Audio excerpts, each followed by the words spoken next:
write down directions for me. You know, I had a lady email me the other day and said, I don't know if I've been on this early, I'm just doing the pre-stuff. I had this lady say, well, are you meeting by the post office? Or are you meeting out here by the highway? Because the road in town is Buford, right? All right, so I never thought of that.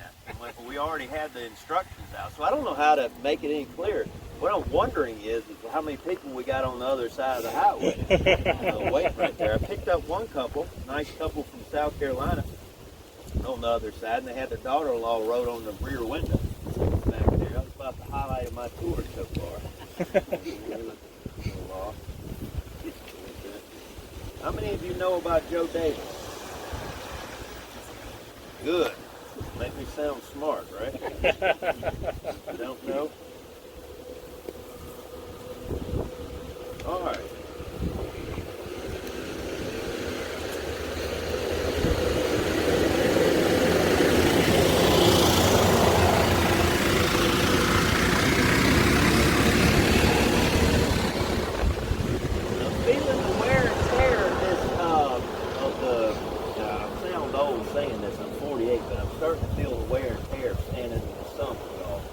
So my neck gets beat up over the years, you know, I'm getting splotches on my arms, you know, it's fading out, kind of like that tattoo, where the tattoo guy goes, yeah, right there, kind of like Craig and the salt on the rebel flag tattoo. So I'm going to start wearing the flat hat and try to. Where is Travis? Right here. Oh, right in front of me. Travis, don't get any closer, I might overlook you. All right. Okay, I can always count on Travis to have a t-shirt. Can't remember Travis's name, he's always got a t-shirt on his T. T for Travis. Yeah.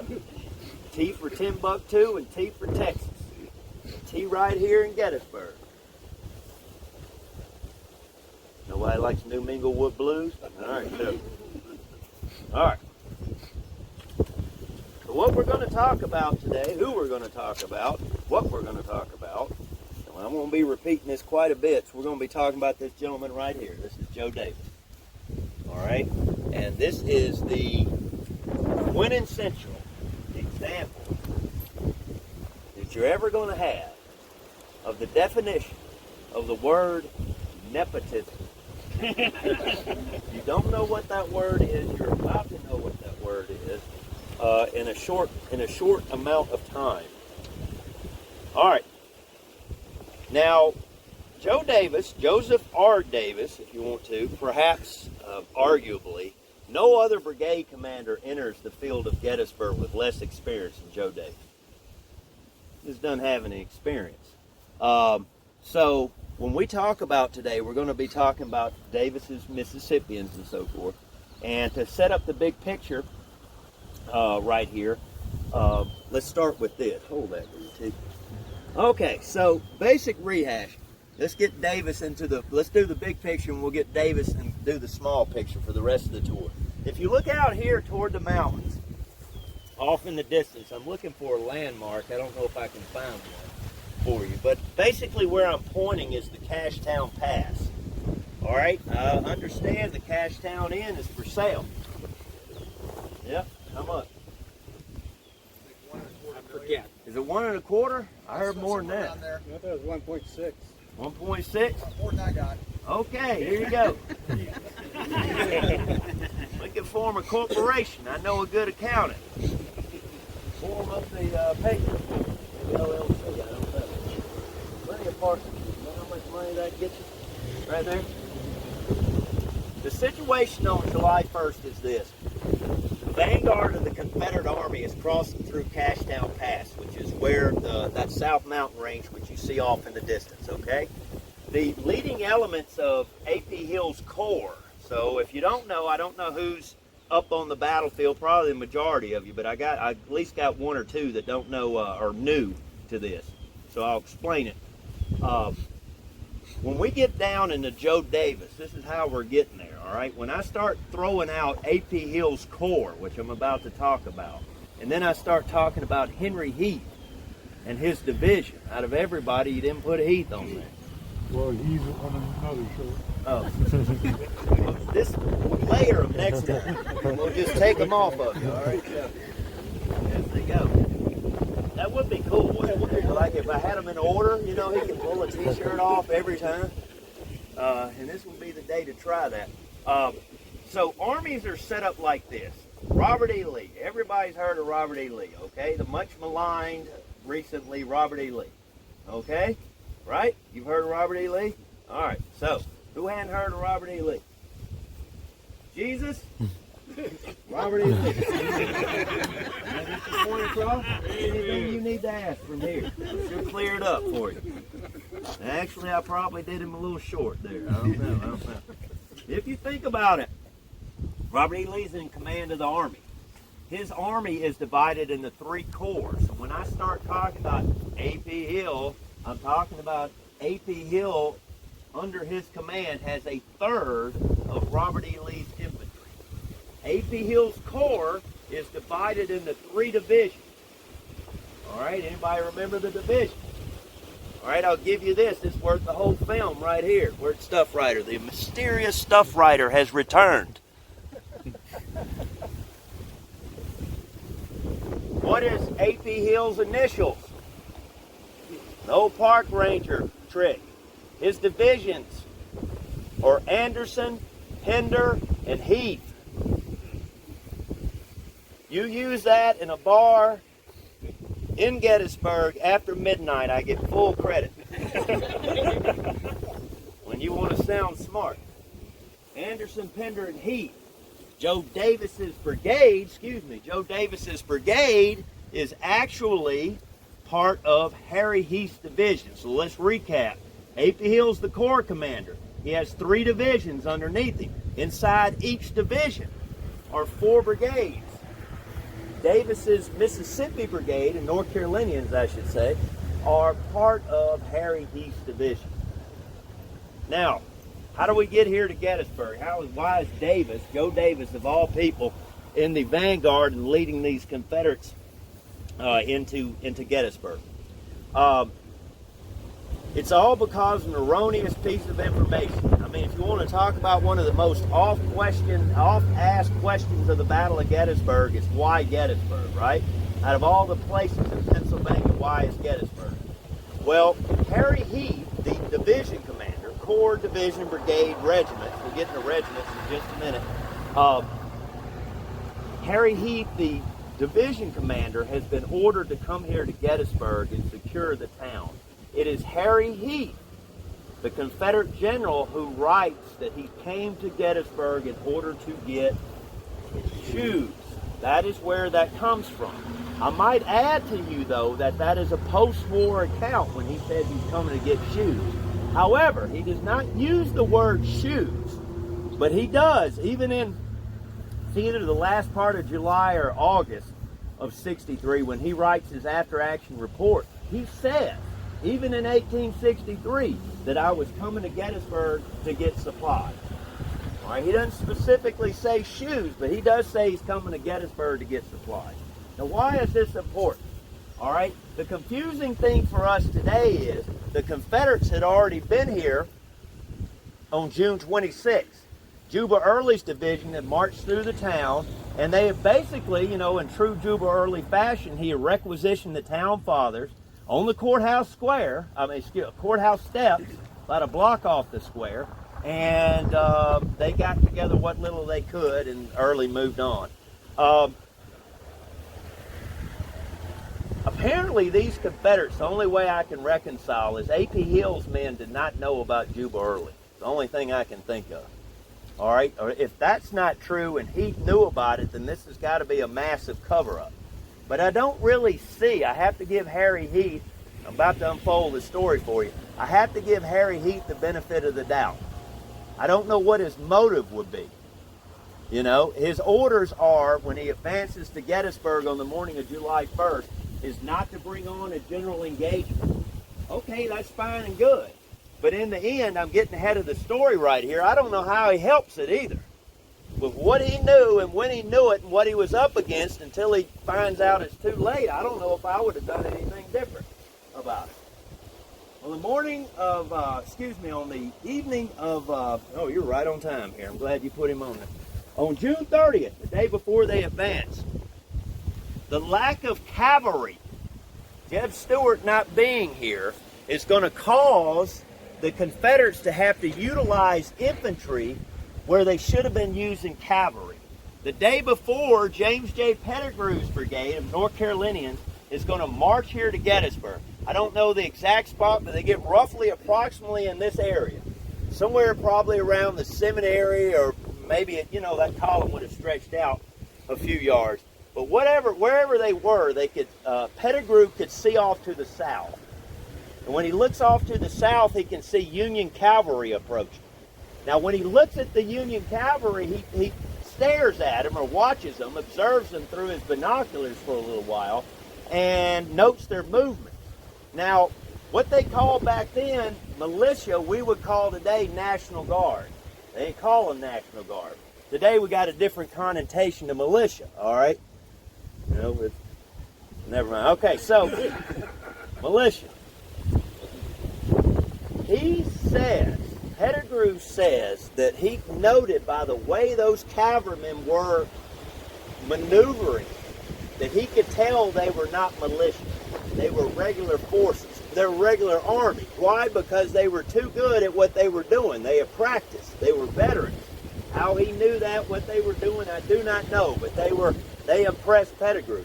Pettigrew has orders on June 30th to go back, not to bring on a general engagement, and to return before that happens. So what Pettigrew does, turns around, about faces the North Carolinians, and marches back down to Cashtown, which is basically almost to the base of those mountains out there.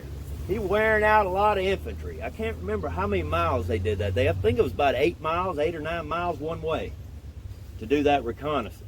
And then they're going to do it again the next day. How'd you like to be in the infantry? In Pettigrew's command right there. So when Pettigrew gets back to Cashtown, he reports to his boss, Corps Division Brigade. Let's go backwards. He's a brigade commander. He reports to his division commander, Harry Heath. He says, boss, I just came here to Gettysburg and I looked off down to the south, and guess what? I saw Union cavalry, and they looked like they were elements of the Army of the Potomac, how they were maneuvering. Heath responds, pshaw. But he takes it upon himself, being a dutiful subordinate, to go tell A.P. Hill, the Corps commander. It's all at Cashtown. They go and they tell A.P. Hill, and A.P. Hill says, I just came from Robert E. Lee's headquarters, General Lee's headquarters, and he reports the enemy is still in Maryland. Pettigrew leaves there just completely not feeling good, because he knows now that the whole Corps is going to advance on Gettysburg the next day. He doesn't like the odds of what they're going to find up there. He feels so badly about that, or has such an ominous feeling about it, that he takes, I can't remember the staff officer's name, but one of the staff officers was an old friend to A.P. Hill's, pre-war. So A.P. Hill knew him. He actually takes that staff officer and returns with him. This staff officer had been with him here at Gettysburg and had observed the Union cavalry himself. They go back to they return to A.P. Hill and with Heath, and they start once again discussing that there may be a Union force here at Gettysburg. And Hill will not be turned. He just does not believe it. That's the bottom line. A.P. Hill does not believe that the Union Army is going to be here at Gettysburg. And so, Harry Heath will write, Corps Division Brigade, the division commander will write after the war that he turned to A.P. Hill and he says, General, if there are no objections, I will go to Gettysburg tomorrow, meaning July 1st, and I will get those shoes. And A.P. Hill reportedly responded to him, none in the world. So on the morning of July 1st, A.P. Hill's column, his corps, comprised of those divisions, is going to start to come down Highway 30, York Pike. In the vanguard is going to be Harry Heath's division. In the very tip vanguard, the very first brigade is going to be under James J. Archer. The second brigade in line will be Joe Davis. When they get about, we'll say about 1.5 miles from here, they come upon a a Union picket line, Union cavalrymen. And at 7:30 in the morning, Sergeant Marcellus Jones, reportedly, the 8th Illinois Cavalry, is going to take his carbine, and where you see the first shot marker out there, there's a very, don't take it as the gospel truth. I found a very vague account on the dedication of that marker saying that they would have liked to place the marker on the other side of the highway. That's where he actually was. I wouldn't say that's the gospel truth. Do you understand what I'm trying to deliver here to you? Do not go out and tell your friends this after midnight in a bar in Gettysburg right here. But Marcellus Jones may have been on what? The south side of Highway 30. That's what I'm telling you. Anyway, regardless, it doesn't matter. He takes the carbine, leans against the fence post, and pulls the trigger. When he pulls the trigger, that is reportedly, arguably, the first shot of the Battle of Gettysburg. What does Harry Heath do? Well, this isn't what's supposed to be happening. So he deploys Archer's Brigade, as skirmishers, or some of Archer's Brigade, and they start pushing them. They start pushing these Union cavalry. But you have to understand the mentality. Now I'm getting down in the Davis Brigade. Joe Davis, any of them, all these brigade commanders, Harry Heath, etc. All right? When they figure out who's shooting at them from the beginning, in my mind, in my opinion, they adopt a mentality, which I think is basically cavalry does not stop infantry. That has not been their experience in the prior years of the war. Cavalrymen, for the most part, you shoot at them and they run off, or at least that's the infantry's perception. Everybody's heard the old Civil War joke, you know, whoever saw a dead cavalryman. That's an infantry joke right there. So when they go up against the cavalry, they're thinking, oh, well, they're not going to give us much resistance. But as we all know, or at least Gettysburg buffs know, that cavalry is going to give them some resistance. And when they start giving resistance, when they start pushing back on them, Harry Heath, the division commander, is going to start becoming worried. Because why is this Union cavalry putting up such an obstinate fight if there's no purpose to it? I mean, cavalry shouldn't be trying to literally delay, I should say, this infantry column if they don't have something behind it. Heath has got his ears up, in other words. All right, so when the cavalry comes down through here, how are you doing? Good to see you. All right, how are you doing? Y'all right on time. Won't you stand right here? You don't have to move your stuff, man. You aren't going anywhere. Face me. I need you to stand behind her. No, come on here. Stand in front of him. Yeah, there you go. There you go. All right, stand in front of him. There you go. All right, step forward a little bit. All right, so she's the first cavalry line. All right? So I'm Harry Heath and the Confederates right here. So what I'm going to do when I initially get them, I come up here, I hit this first cavalry line, and it takes a while. This is not a board game, but eventually I put up enough forces around them where I outflank that cavalry line, and they are forced to fall back. She is deployed on a ridge. When I push her off this ridge, go back behind him. All right, when I force her off that ridge, the Confederate infantry get up on top of the ridge, and guess what? They think they won. Why not? They pushed the Union cavalry off, got them out of the way. But I look at the next ridge, and what do I see? I see another line of Union cavalry. I come up here, I hit the Union cavalry. Once again, it takes time to work around the flanks and so forth. Eventually, I go and I succeed, go back behind her, and I get to the top of the ridge, and what do I see on the next ridge? Another line. Do you see how they're leapfrogging? That's how the Union cavalry is delaying an entire division of hardened infantry, combat infantry of the Army of Northern Virginia. It's a lot to do about terrain. These ridges, like you see right here, are basically one ridge after another all the way to the mountains. And it's perfect for delaying action if the Union cavalry wants to hold them up. Right here. So, first shots at 7:30. We could argue about this, about time. Time in the Battle of Gettysburg is a very hard thing to ascertain. But I would put probably the Confederates getting here, when I say here, that next ridge over, I can't really point it out too well, but maybe that white house off in the distance, that might be the northern end of it. But in that general vicinity, if you follow it to the left, that's going to be Hare's Ridge. I'm going to say the Confederates' East vanguard is probably going to pull up there around 10 o'clock. All right?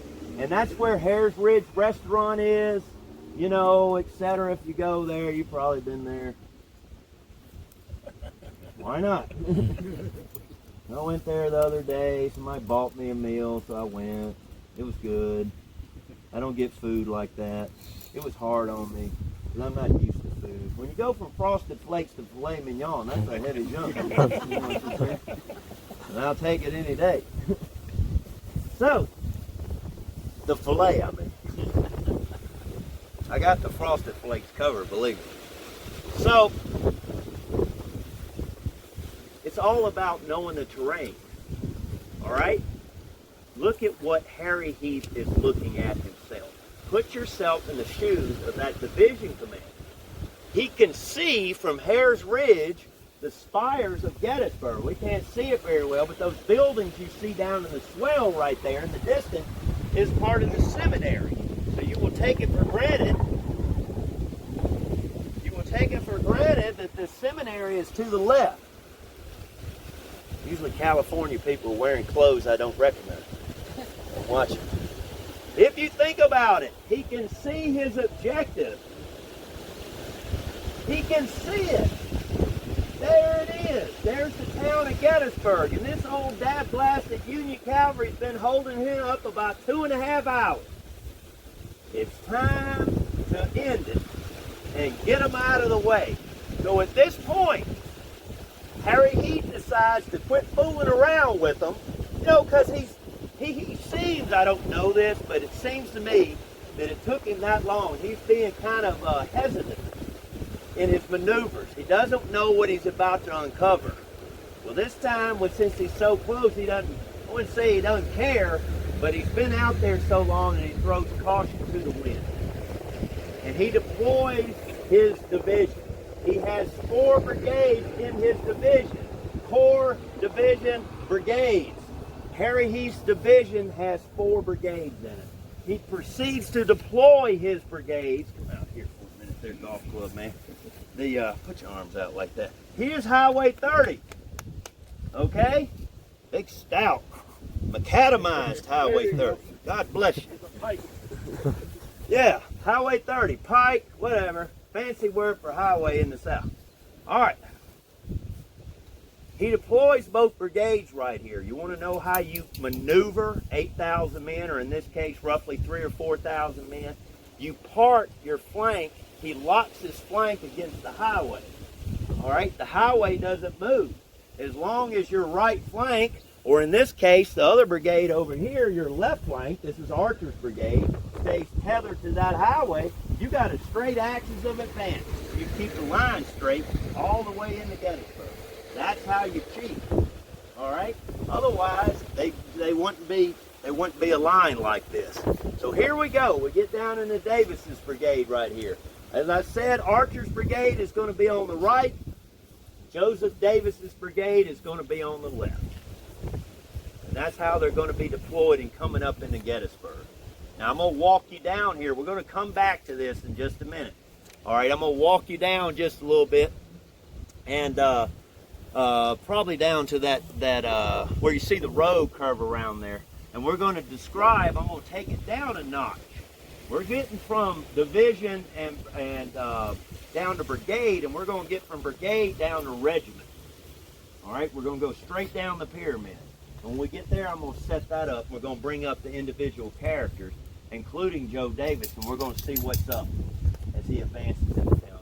Any questions so far about the setup? Yes, sir. The difference between skirmishers and regular infantry, or are they interchangeable? Well, skirmishers are regular infantry in the sense skirmishers are basically, if he's my main battle line right here, and I was part of it, I would say, you know, if I've got the, let's say I'm the 2nd Mississippi, depends on how many skirmishers I want to put out, but let's make it simple. There are 10 companies in a regiment, okay? You're here. Why are you watching me? There are 10 companies in a regiment. Let's say he turns to him and he says, Company F, Captain so-and-so, forward your company as skirmishers. Captain will come out there. They will step out. The company will probably be 30 to 40 men in 1863. They'll deploy them in a skirmish line. It's basically, it could vary, but it's not a battle line. In other words, a skirmish line is not shoulder to shoulder. A skirmish line is somebody out here, and you might have maybe over there by that stop sign back there. All right, your next soldier. Depending on how many yards you want to space them out, how much ground you want to cover. You know, the more ground, the more men you got to put into it. But the more men you put into it, the more you take out of your battle line. So it's a, you know, it's a scales thing. It's a. Now you got well, look at that stuff, Ryder. Now how come you don't have one of those? Now, he got a GoPro on top of his helmet right there.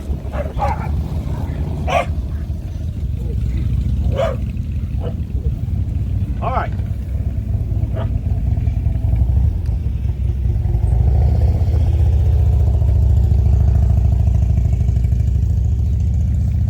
Tobacco. Men and tobacco. And big engine. What is it? I don't know. All right. Where was it going with this? Skirmishers. Skirmishers are going out there. Y'all ever gone quail hunting? Bird hunting or something?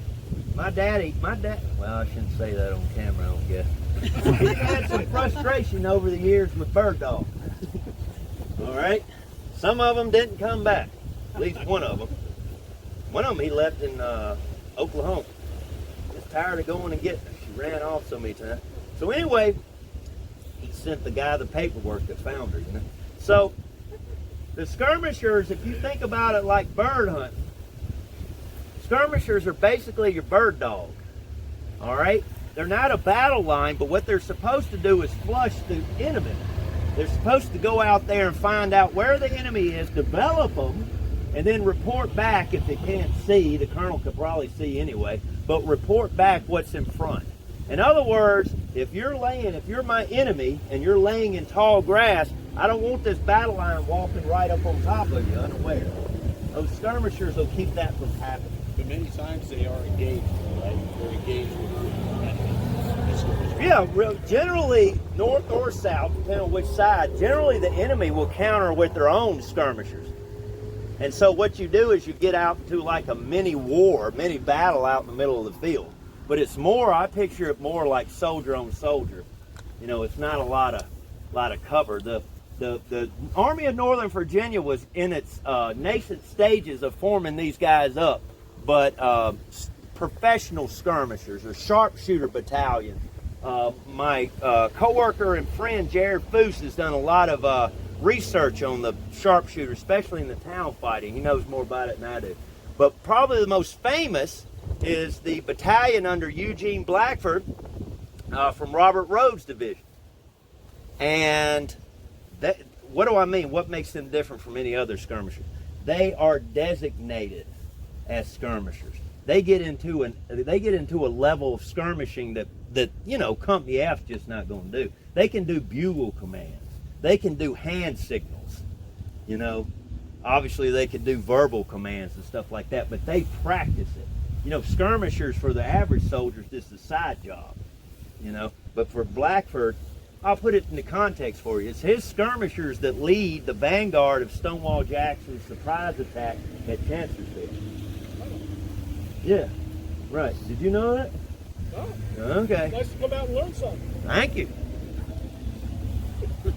Another happy Sorry, that customer. sounded sarcastic. I didn't mean that. No, I didn't take it though. I appreciate it. I'm just playing for the camera. I was watching Big Time Poker the other night. I TiVo'd it right there. I got it on TiVo, and I was like, Doyle Brunson, he's my favorite poker player. He gets mad when they hold up the cards. He calls it TV time. You know, they just won't fold. They know they're going to fold, but they just won't fold. Any other questions? Bob? No questions? All right. Well, I'm getting off light, aren't I? For now. It's early yet. I found out something the other day, ma'am, and I don't know why I remember this, but last night I was watching the news, and I saw the protests were going on in Hong Kong, and all the protesters are carrying umbrellas. And they're carrying umbrellas not to stop bullets. They're not the Penguin, you know. When you think about that, it foils the face identification cameras. Security cameras. Yes, sir. Yeah, something like that. So, everybody, is that why you're carrying the umbrella? Is my point. See, we have satellites. They're probably reoriented over here. We have a beautiful day. I can't remember a battle walk in June that we've had this good of weather. I don't do this one often because I don't have any shade. I just don't. You're out in the middle, and there's nothing I can do about it. All right, so I don't do this one often because it's hard on me, and I know it's got to be hard on y'all. We couldn't ask for anything better for mid-June. Let's go out and have a good time. When we go out down the road, please be aware. Let's stay on the right-hand side of the road, and we'll let all this traffic. It gets into a one-way road anyway, but we'll let all this traffic stay to the left, okay? And we'll run. I'll wait on you if you're slower, but we'll meet up there where the road bends back to the right, okay?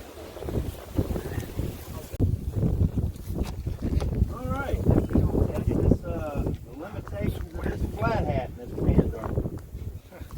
So if it comes off, everybody duck. It's like Odd Job, man. Capture, what a video that would be, man. Decapitated visitors on the battle walk. Do you think how many views you get for that?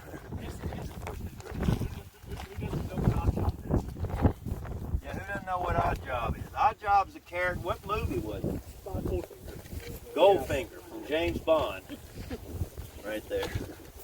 He had a hat. Killer hat. Things you learn on the battle walk. Things you learn on the battle walk. Who played James Bond in that? Was it Sean Connery?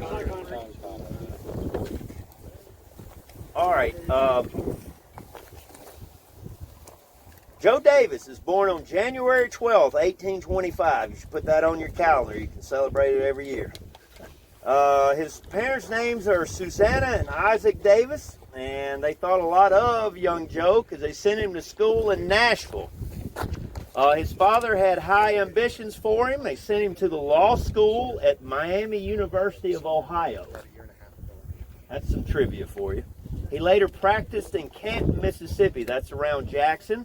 And of course, income came with the practice, and he eventually, with his income, owned 65 slaves in the 1860 census. To show you how you added, he had 39 slaves in 1850. So, what is that? 50%. He was appointed state senator in 1860 also. Upon Lincoln's election, he tendered his resignation from the Senate to accept a captaincy in the 10th Mississippi. Must have fought out west. They're not here. He was later elected lieutenant colonel of the regiment. Shortly thereafter, he's called to Montgomery, Alabama, which is still the capital of the Confederacy at that time, to serve on the staff of his uncle, who is none other than Jefferson Davis. Anybody know what Jefferson Davis's middle name was? Dennis? That's right. Who said that? Oh, we got to get Travis on the tape here. How did you know that, Travis? By Wikipedia. Wikipedia. What was the answer again? Louder? Phineas. Phineas. What does Phineas mean in Latin? Sky. Done. Right? Jefferson Davis was the last of 10 children. His mother said, no more. That's when you get separate bedrooms. All right. Just free it by. Joe Davis, when he becomes an aide, serves alongside fellow aides Louis T. Wigfall from Texas. He'll later become a powerful senator, Confederate senator in Richmond. George Washington Custis Lee, who is Robert E. Lee's eldest son, and later the son of Albert Sidney Johnson, the Confederate general killed at Shiloh, is going to join the staff, working for the president. So it had to be high times for him. Joe's duties were mostly the duties of a private secretary and not a military advisor. He accompanied his uncle to the battlefield of Manassas in July of 61, and there he saw for the first time the horrors of war. His position required him to attend many of Richmond's socialite functions. Terms used frequently to describe Joe Davis are quote-unquote amiable, unassuming, and agreeable. Another officer found Davis to be, quote, a very unpretending and pleasant gentleman. I mean, if you look at his picture, he looks pleasant. He looks like somebody that'd be a nice guy to have right here.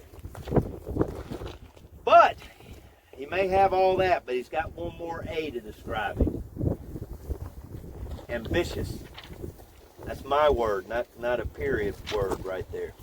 He soon chafed under the bureaucratic strain and longed to be in the field again. So who's he start talking to? His uncle, the president. The Army of Northern Virginia was winning battle after battle in the autumn of 62, and Joe Davis wanted to be a part of it. Therefore, Jeff Davis nominated his nephew in the summer of 62 to the rank of Brigadier General. He didn't try to get him a captaincy, he tried to get him a star. The nomination was rejected at least once. However, he finally won promotion on October 8, 1862 to rank from September 15th and accepted the rank on November 1st. A clue to his winning his stars can be found in a letter from General Thomas Cobb to his wife on November 17th. Quote, Colonel William Brown told me that Joe Davis had been made a brigadier general. The Senate rejected him, but Ben Hill got the vote reconsidered, provided that Joe Orr would be made postmaster at Athens, Georgia. I'm about to quote historian Bob Crick, who I think is probably the #1 historian, quote unquote, on the Army of Northern Virginia. Crick writes that, quote, Joe Davis's promotion seems to be as an unadulterated an instance of nepotism as the record of the Confederacy offers. Quote, there seemed little else to commend him besides his relationship with his uncle. Now he's brigade commander, though. All right? So he's got the star. Now, in the winter, I guess you could say, into the spring, etc., Robert E. Lee is taking, everybody knows, or most people know if they study the Army of Northern Virginia, that Lee goes through a major reorganization after the death of Stonewall Jackson. All right? Instead of having two corps to his army, they called them wings, but we'll call them corps. He had Longstreet and he had Stonewall Jackson. After Chancellorsville, he decides to divide his army into 3 portions right here. Now my point is, what most people overlook about this, neither here nor there, Robert E. Lee, and this is not his idea, this is mandated by the Confederate Congress, they start trying to reorganize the army even deeper. In other words, if you look at Antietam, you might have, when my ancestor charged into the cornfield there, he was fighting alongside Georgians, etc., with Mississippians and so forth. I have to look up who else. I want to say Alabama, but don't quote me on that. What Robert E. Lee and the Confederate Congress set out to do in order to build up spirit is to organize as well as possible brigades organized solely by state. So what they started doing is cherry picking, like a Mississippi unit here, a Mississippi unit here, and they would move them over here so it'd all be, hopefully, Mississippians in that one brigade. Now that's all fine and good. I think it's a dandy idea. But what is the shortcoming to it? Start getting killed. You start getting killed, and what's that going to do to these certain areas of the South? It's going to be a disproportionate loss to a region instead of spread out. That's how you do it. That's why the modern military, except for the National Guard, modern military doesn't do that anymore. You don't send a New Jersey regiment charging into Kuwait. All right, because that could result in that. You've got New Jersey along with the rest of the other 49 states. All right, so this is what I'm about to describe to you. They're cherry picking them. In his brigade, he had 4 regiments. The first one is the 42nd Mississippi. They had been raised in May and had not seen any combat. Their colonel, Hugh Reed Miller, had seen prior combat experience, though, in the 2nd Mississippi. Miller was a native of Pontotoc, Mississippi. That's right above my hometown of Houston. And it just went wet a couple of years ago. I'm happy to say that you can go there and get yourself cold beer if you'd like to. But not in Houston. Still God-fearing people in Houston, Mississippi. Although Moore's Restaurant just cut out smoking a couple of years ago, and I was hated to see that go. Because I like the little cigarette smoke with my catfish. I don't know, after you go into so many restaurants for so long, you know, you get used to not smelling cigarette smoke. You go into one where you actually smell it still, and it smells like freedom. I know, bad example. Miller was elected to the Mississippi Secession Convention and became a member of the Committee of 15, which actually wrote the Ordinance of Secession. So you got a green troops in the 42nd Mississippi, but they have an experienced commander. Now, they couldn't get enough units to fill it out all Mississippi, so they plucked the 55th North Carolina and stuck them in the middle of these other 3 Mississippi units. They had been formed that year and did not possess any major combat experience either. So the 42nd and the 55th are green. Colonel John Kerr, K-E-R-R, Connolly commanded this regiment right here. All right? Oh, my God. Oh, my God. All right. Who do I trust?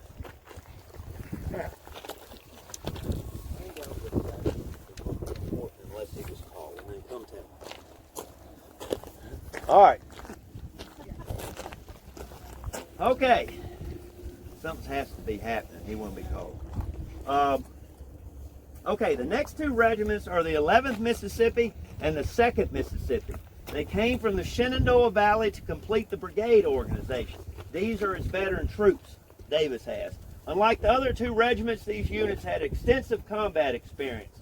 11th and 2nd had served with the Army since 1st Manassas. They have fought under Bernard B. Everybody remember Bernard B. at the Battle of 1st Manassas. What does Bernard B. do for the American history book? He dies. Well, he dies. That's a good, yeah, he dies. That's one thing. What does he give us, though, that still lives? He gives us Stonewall Jackson's nickname. There stands Jackson like a stone wall. Let us go to his assistance, is what he reportedly said. It's been a long time since I've been to Manassas. I have to get back down there. Find out where I was here. They had served successively in the brigades of W.H.C. Whitting. Whitting is the one that has the quote. I forget who came to him, if I ever knew. But outside of Richmond, somebody came to Whitting and he said, "We got a problem here, General. One of your Mississippians shot a hog." And Whitting goes, "Well, how do you know it was one of my men that shot that hog?" And Whitting goes, "Well, I heard," the guy goes, "I heard the hog squeal." And Whitting goes, "Well, sir, you must be mistaken, because when a Mississippian shoots a hog, it don't squeal." Now, come on, that's kind of good. Y'all are tough. All right. Their next commander was Evander M. Law. How do y'all know Evander M. Law? You should know that one readily off Gettysburg. Who's Law? That's right, Little Round Top. You people got to get with the game. It ain't hot out here. You got to know Evander M. Law. He's got the best goatee in the whole Confederacy. Right here. All right. They had served in the 7 days. The 11th and 2nd served in the 7 days battles, Gaines Mills, 2nd Manassas, Battle of Sharpsburg. 2nd Mississippi is commanded by John M. Stone. You want to talk about somebody that's underrated, Stone will be that man. I'm getting ahead of the story, but Joe Davis, is going to be absent for a large amount of the war. What he's doing, I couldn't tell you. He's down in Richmond trying to get another star, I suppose. But Stone is going to be the one that leads them because he's the senior colonel. And if you ever go to see the old Capitol Museum in Jackson, Mississippi, the official state monument to the Confederacy is on the old Capitol grounds right there. Reportedly, the Confederate soldier that they modeled it after on the top of the state monument is John Stone. That's who's supposed to be up there. That's how much they thought of him. He'd be a governor after the war, etc. Most of y'all never heard of him.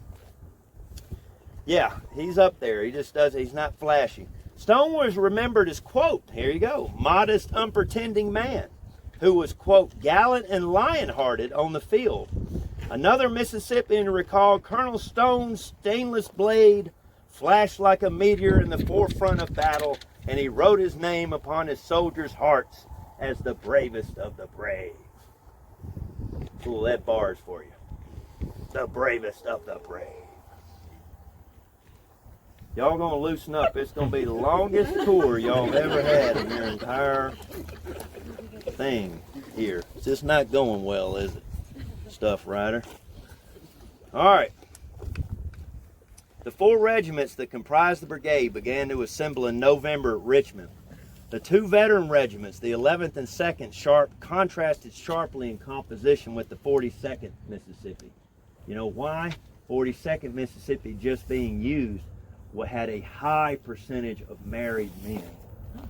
The 2nd and 11th Mississippi, early in the war, all the single men went in. By the time you get to the 42nd, you jump up to that many numerals. They start in a draft, you know, and they're getting older. Your age range is getting older. The 55th North Carolina hardly contained a man over 30, on the other hand. Although Davis had his new command, he still found time to accompany his uncle, Jeff, on a trip to Mississippi over Christmas of '62. The brigade, probably under the command of Colonel Stone, left for North Carolina in December also. And they actually get down around Suffolk. This is one of the few times I've ever heard of this happening. In April of '63, this is obviously before Gettysburg, they get down there and Davis's brigades under Stone are involved in a little minor battle, we'll say, on the Nanamond, am I saying that right? Anybody from North Carolina? River, and the fort. The Yankees sneak up on them and capture this fort that's guarding the river. Anyway, long story short, they start pointing fingers at each other, and an actual duel occurs over. You know, you hear about duels being threatened all the time. This one actually took place with the people. You know how they line up and they march back and forth and they go back and forth, they turn and fire and so forth. They even had seconds involved. Nobody got killed, but nevertheless they fired shots over it. And one guy was nicked in the neck. That's how in earnest they were about it. So, you know, that's where Davis needs to be there. When you have the general, the brigade commander there, he's the guy that calls all the parties in and tells them to knock this crap off. That's what he's supposed to do. But he's not there. So that's a problem. Okay, but you gotta like it. One of the participants, I'll just read this off, his name was Terrell. He selected double-barrel shotguns. You gotta like a man that goes out to duel with double-barrel shotguns. Right there. Yeah. One of the best proposals I ever heard for a duel was two gentlemen got together, and the guy that got challenged chose 2 barrels of gunpowder with torches at like 40 paces. Yeah. That's what I'm talking about. I think that's a lot of show in that. I don't think that one came to fruition. Nobody would have won that one. It had some. I think that was his point when he did it. Yeah, exactly. All right, let's get into the battle. So let's rehash. He's got 4 regiments out here. He's got the 55th North Carolina. He's got the 42nd Mississippi, his 2 green regiments. He's got the 11th Mississippi. All right, always near and dear to old Matt's heart. His great uncle was in there, in the Company H. right here, and he's got the 2nd Mississippi. All right, 4 regiments. Let's go ahead and get rid of my uncle right now. The 11th Mississippi, my family Bible, when I was over at Miss Mary Hickman's house, she had the family Bible with the family history in it. It said that my ancestor was either killed on July 1st or July 3rd. And that's how I was brought up. And July 1st or July 3rd, I didn't know. As a kid in Mississippi, I'm thinking, wow, how was Thomas W. Hill killed? What day was it? When I got here to Gettysburg, or I started studying the Civil War, Gettysburg in particular, I found out that the 11th Mississippi was not even here on this day, on July 1st. They were back guarding wagons. So that eliminated it in the family Bible to him having to have been killed in Pickett's Charge, which ran a couple days later. That's neither here nor there, but I thought since we're having such a pleasant time and laughing so hard at my jokes that we might have a brief interlude for some seriousness from you people. All right. Now we're caught up. Remember what I told you at the first stop back there. To rehash real quickly, we have the axis of advance, ladies and gentlemen, is the Chambersburg Turnpike. It's right here, all right, or the pike, I should say. You could call it turnpike. Actually, the toll station for the turnpike was up here roughly where the West End Guide Station is, where the bathrooms are. And what the locals would do, since there was no railroad tracks in the railroad, remember that, there's no ties in the railroad, there's no rails, I should say. The locals would dip down into the railroad and go around the toll booths, so they wouldn't have to pay for it. Don't you still wish you could do that today? That turnpike, man, that'll get you. You drive all the way to Columbus, Ohio, you're going to pay something. Get all the way over there. So to rehash, Heath comes up. I won't go into everything, but it gets up to where you see that silo. That's Hare's Ridge right over there. And exactly on the opposite of that, if you got good eyes, you can see that roof over there. I believe that's Hare's Ridge Tavern. You can barely see the roof on it. So anyway, they get up Chambersburg Pike. He can see from the silo. Now you can see it off in the distance. See, you can see the cupola. That's the one on the right, that little green dome right there with the pole on top. That is the seminary. And he can see the spires of Gettysburg. So check it out. There he is. There's the town. Got to know the terrain. Hey, I like that light bulb moment you're having.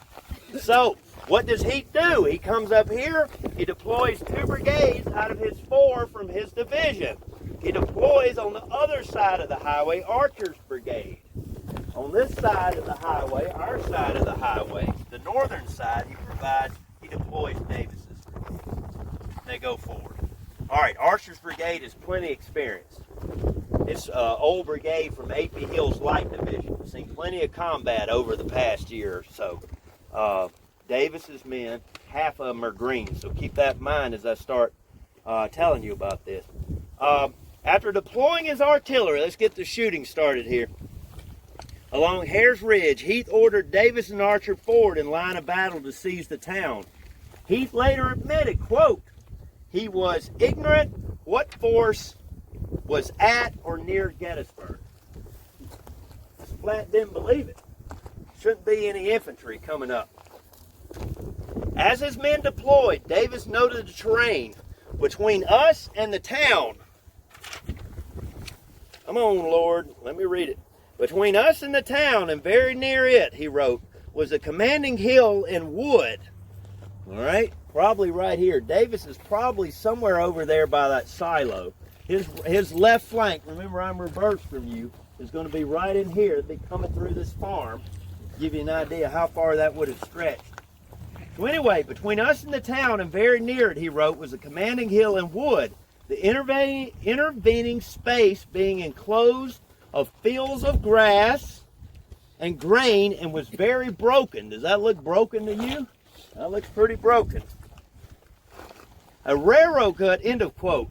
A railroad cut also paralleled the Chambersburg Pike, and the stream Willoughby Run, that's down there in that declivity down there, Willoughby Run was lined, quote, with thick underbrush and briars. Despite these obstacles, Davis and his men pushed forward.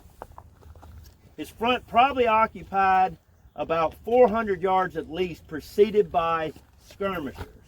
Who's the guy that asked me about skirmishers? Me. You. All right, well, there you go. He's got skirmishers out. You can see how he's using them. Why wouldn't you? If you got enemy troops on the backside of this hill, why wouldn't you take the skirmishers and flush them first? So they wouldn't surprise you. He wrote, quote, "The objective being to feel the enemy, to make a forced reconnaissance and determine in what force the enemy were, Buford's cavalrymen along his objective was being to feel the enemy, to make a forced reconnaissance and determine in what force the enemy were." It doesn't make much sense to me, that's the end of the quote, because he just said that he was ignorant of what force was at or near Gettysburg. Well, I guess that's one way to find out, isn't it? All right? Go up there, just attack, and you'll figure it out, won't you? Before it's all over with. All right. Buford's cavalrymen, right here where we're standing, Buford's cavalrymen along the run fired rapidly. Imagine it for a minute. This is not heavy fighting. You can imagine a lot better than I describe it. Those Union cavalrymen been falling back. I've already demonstrated that. Think of the one Union soldier said out west that people shooting in the distance sounded like an axe hitting wood. Chop, chop, whack, whack, whack. It would sound like that. So I've always compared it to that. You imagine those Union cavalrymen falling back through this field right here, popping away. What do they got? They got those carbines. That's been studied many times here at the Battle of Gettysburg. They can shoot more rapidly, but they're not as accurate. Those cavalrymen probably got to the top of this hill. They looked back, and emerging from that wood line, you could have seen them if this field was open like this is today. You would have seen, especially when they hit that field right there, you would have seen a complete brigade of Confederate infantry coming forward. That had to be an awesome sight. Not one I want to be on the negative end of right there, but can you imagine seeing that many troops coming out of that woods? Now, keep in mind, I'm going into detail here because you're not going to be able to see where I'm taking it. All right, so I'm trying to get this imprinted in your mind. Look at the terrain Davis's Mississippians and North Carolinians are pursuing over, or advancing over. They can't see each other. The left flank would be down in that swell right there. You go over that little rise right there, and you keep on going to the line anchors on the highway over there, and they can't see that. You talk about a novice commander, Joe Davis, trying to control 4 regiments, 2 of which are green, have never seen combat before, and he's in terrain like this. This is not a parade ground. Is it a jungle? No, it's not a jungle. But it is going to be hard for him to manage it. He can't see everything. And that's what experience teaches you. Yes? Is that fence here? Yeah. I don't know if it was that type of fence, but there was a fence here, I can tell you that. These type fences, sir, are erected, I think, because they don't require us to drill any holes. So if you drill a hole in a park, that's a lot of paperwork. So you can bring some volunteers out here, and if they know, once you get them oriented, they can lay some lumber. Look at what they did. They probably did this in a day. Look how far it stretches. Once you get it down, you'd have several teams working. That's what volunteers do for this park. I should give them a shout out too. Gettysburg Foundation helped a lot with that. Any others? How many men are we talking about advancing now? You're advancing, you're probably looking at, let me do the math here, you're probably looking at a little under 2,000, 1,800, something like that. Your 2 green regiments, the 42nd, the 55th, are going to obviously be bigger because they haven't been exposed as much to the hardships and the battle. So you gotta think of that when you put the numbers together. I probably have it. 55th has like 520. Yeah, I was thinking it was like huge. Yeah. An average regiment size here at Gettysburg is 300, 250, something like that. Let's see. Well, I'm not seeing it right here. think the second had By like 230 definition, or a regiment something. would be what, three times that, just because of If a regiment is first formed, if it was a fully formed regiment, it should be 1,000. Each company should be 100 men. Each company is usually down to around 20 to 40 men here at the Battle of Gettysburg. Have they all died? No. Do not walk away saying that, 70 out of 100 men were dead by the time they got here to Gettysburg. But basically, they either got wounded and they went away, obviously, because they're maimed, or they couldn't hack it. And that's the vast majority of the answer right there, the vast majority of the men. Physically, they just couldn't keep up. Constitutionally, they just couldn't hack it. How many men did Bucher have? Anybody know that? Devon's Brigade, anybody know that off the top of your head? He didn't have enough. How about that? Yeah. 15? We're going to have to do the USA chant before you get out of here there. Got to give you a nickname for it's over with. What do you want to call you, Earl Weaver or something? Y'all haven't watched Earl Weaver, that little tape of him mic'd up going up against that on YouTube. Oh my God. You just came out here for one purpose. What's that, Earl? Not repeatable. You understand? You understand. All right, any others? So this is McPherson's Ridge we're on? Well, no, I would say that's McPherson's Ridge. Back there, I don't know, to be honest with you. I don't know if I ever knew. Had heard it called anything out here. But basically, I mean, can you say you could blend it all in together if you wanted to? I can tell you definitively McPherson didn't own it. Yes. So was it Archer that tangled with John Reynolds across on Gettysburg Road? Yes. If you want to go ahead and cover that, what happens is, it's obviously it's not the purpose of our talk today, but the brigade, the gentleman's referring to is the brigade on the other side of the road. They move up through, McPherson, Reynolds, Herbst Woods, whatever you want to call it. They move up through there in the woods, and that's where they uncover the Iron Brigade. Now, I'm going to get up here. It'll make better sense. But our next stop, I'm going to bring up the Union. It's not going to be a one-sided talk today. But I was going to get closer to the Union line so it will make sense, so you could see it, before we got there. But we're not fighting, initially, we're not fighting the Iron Brigade. So Archer, basically, the terrain, you go back behind the West End Station, those, the Western men, the Wisconsin boys, Indiana, Michigan, they go charging down through the woods right there, and they just catch Archer flat-footed. Archer becomes the first general in the war that is captured from the Army of Northern Virginia, which is, he wasn't happy about it, to say the least. I think an Irishman actually grabbed him too. I used to know his name. He can't remember it all, but he literally crossed the stream and grabbed him by the collar. I am now holding the collar of the mysterious Stuff Rider, who, if people will quit asking me who the Stuff Rider is, I don't know who Stuff Rider is. They just... Any others? Where are those poor dogs? Is that what I heard? Good Lord, John. All right, let's about face, and let's just go up. Let's stop up here where the gravel meets the pavement. We'll see what kind of look we got. Okay. Is that what you did? They told us one as well. We were parking and then we had Oh wow. But then we kept asking. Okay. All right. Well, I apologize about that. All these people are thinking I'm dead. What was that John Wayne movie? Thought you were dead. Was it Big Jake? So what do you get so far, ladies and gentlemen? You not only get 007, you get John Wayne. Now, yesterday I had a guy. You don't need to film this. Yesterday I had a guy on Little Round Top. He's a retired prison guard, and he met John Wayne Gacy. Yeah, And he told about it. I think Gacy, I always heard, was the more approachable of the serial killers. A lot of them wouldn't talk to you.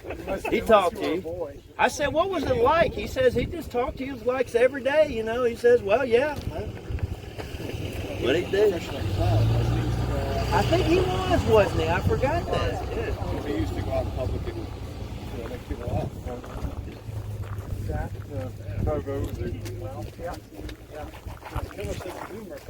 Well, I apologize about that. I didn't think to look on the sheet. I thought I put the intersection of Reynolds and. That's what it said. But They were telling everybody like us to we go. went to the information booth and he said, go to auto stop 1.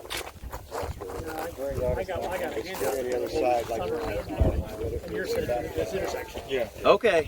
Okay, so it's a verbal problem, then, right? Okay, all right. To communicate. Well, I don't know. I don't want to know who said that. It doesn't matter here nor there. We're all here now, but hopefully, we got it's first week and we got a lot of college kids. I mean, newbies, brand new people. I mean, you know, can you imagine getting that tsunami standing on the desk when you get fired at that many questions? Yeah, Buford, Reynolds, yeah, stop 1. I appreciate everything they do. It looks like we got a good group this year. So, looking forward to working with them. Okay, so.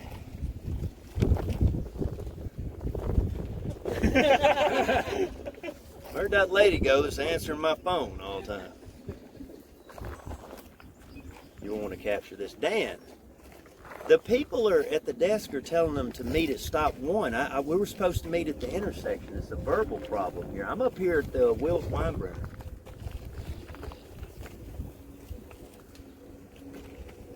Right. But somebody at the desk is giving them wrong information of what's happening, what the people are telling them. But if anybody else comes up, we're at Wills Weinbrenner.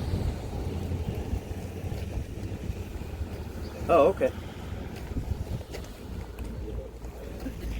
Yeah. What's the problem? No firewood. Well, you tell them or if they're already camped, you're gonna have to let me finish this program and I'll come over. Or tell them go over to the amphitheater and just help themselves. Okay? All right. Thanks, man.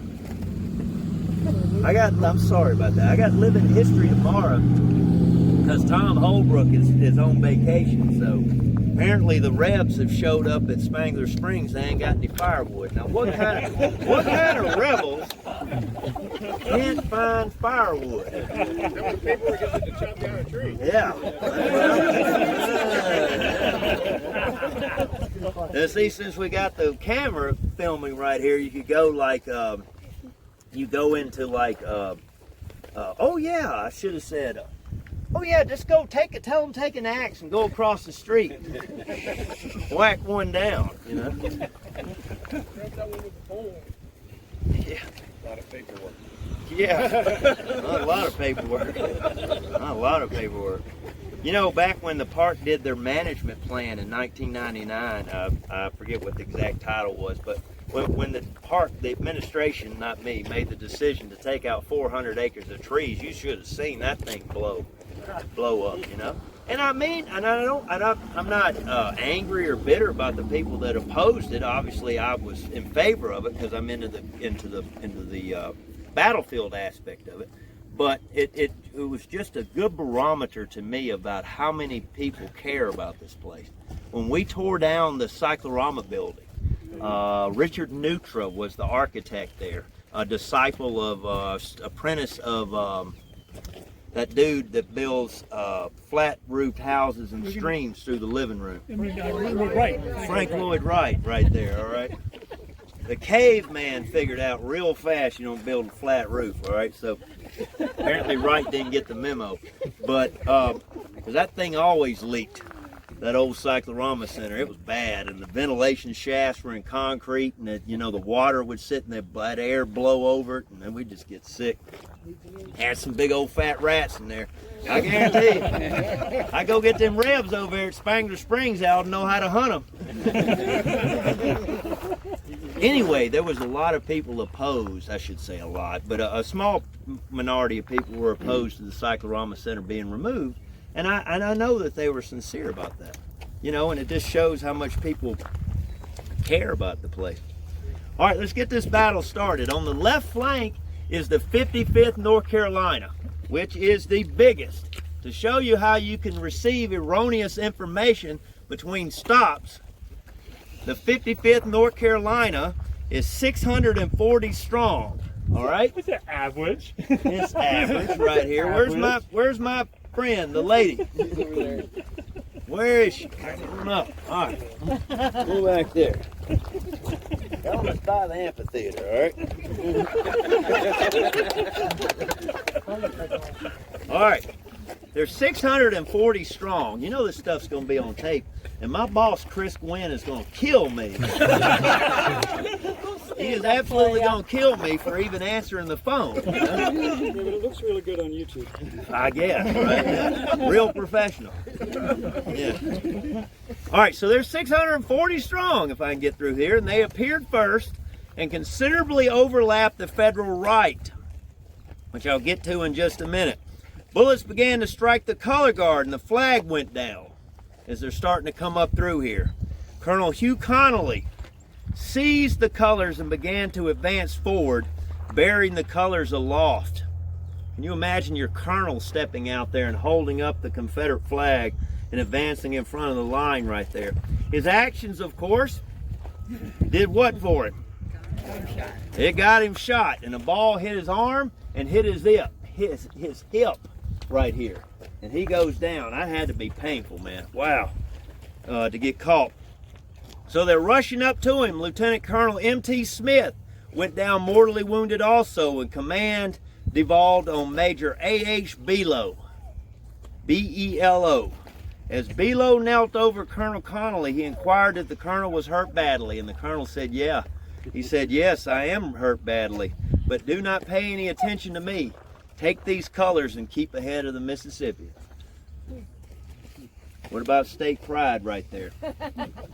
Okay? If you think about it, the Union, as they're coming up through here, the first opponents that they're going to be firing at is where you see you parked your cars, if you want to wheel your cameras around, right there. That gray monument right there is the 76th New York.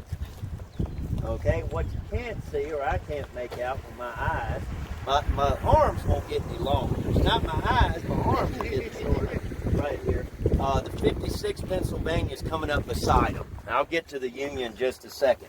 But it is there. What I'm pointing out to you is where the North Carolinians are getting shot from.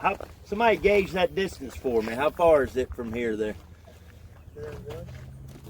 Anybody disagree? 500 yards. You think I got 300 to 500 yards? Somewhere in here. All right, that's where the New Yorkers are firing, regardless they're within range. When they pop up over, 640 North Carolinians come sweeping over this ridge right here, or this ellipse. They look out there, and the Union soldiers open fire on them. You can imagine it better than I describe it, these bullets whistling by you and thudding into these bodies as they advance. Firing as they advance, the green North Carolinians outflank the 76th New York. In other words, the North Carolinians' left flank, the way you're facing now, is out here in this field. All right, as they advance forward, the 76th New York basically ends, their line ends roughly where that intersection is up there. Doesn't take a rocket scientist to figure out the Confederates have got a longer line and more men. Not good. So what do the North Carolinians do in this field? This had to be very difficult for green troops. So this is why you do training right through here. They come up through here and they start wheeling. Part of them, a portion of them hit them in front, and the left flank starts to bend back around to take them in the flank, to cross the T on them. I don't know if it'd be a perfect T, but you get the idea. All right, Major Andrew Glover of the Union Army, commander of the New Yorkers, gamely tried to refuse his right flank. Remember, I'm switching sides, to meet the North Carolinians, but to no avail, and there were just too many Rebs. And Major Grover went down with a mortal wound. So these North Carolinians are shooting them too. Command devolved upon Captain John Cook. All right. Advancing. Next is going to be the 2nd Mississippi. That's Colonel John Stone. I mentioned him earlier. He kept his men firing steadily while receiving and inflicting casualties. One post-war account recalled about Stone, quote, "The thunders of battle never disturbed his equanimity." Equanimity. Bet you don't hear that in Miami Beach, do you? Equanimity.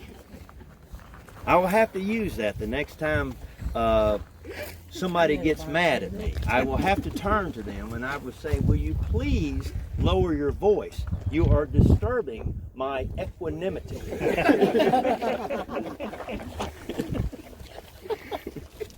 Yes. You might want to take a guess at that definition. Balance, I would say. Yeah, there's my yoga. We do yoga DVDs, and the guy says that. He says equanimity? Travis Elliott, yes. Try that after midnight at the bar, huh? Let's strike the pose. No, we were talking about, we're never going to get this done, but we were talking about Bob Ross yesterday.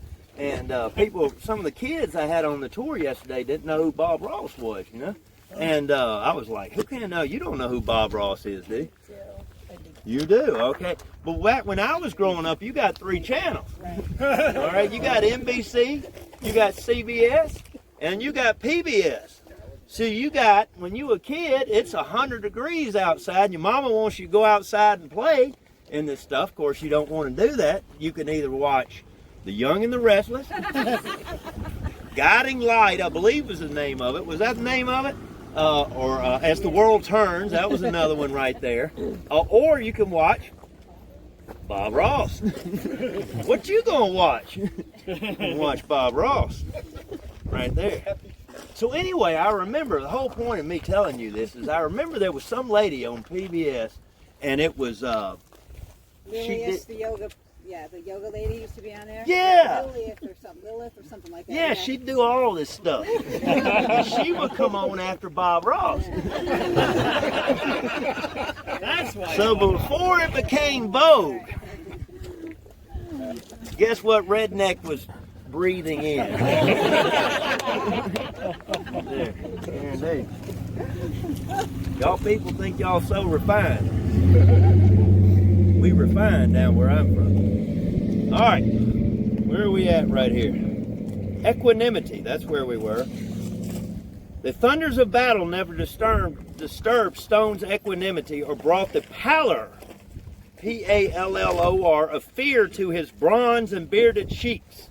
But facing with dauntless heart the horrors of 100 battlefields, he nobly won his scars with his face and front to the foe. So what does that statement mean is going to happen to Stone?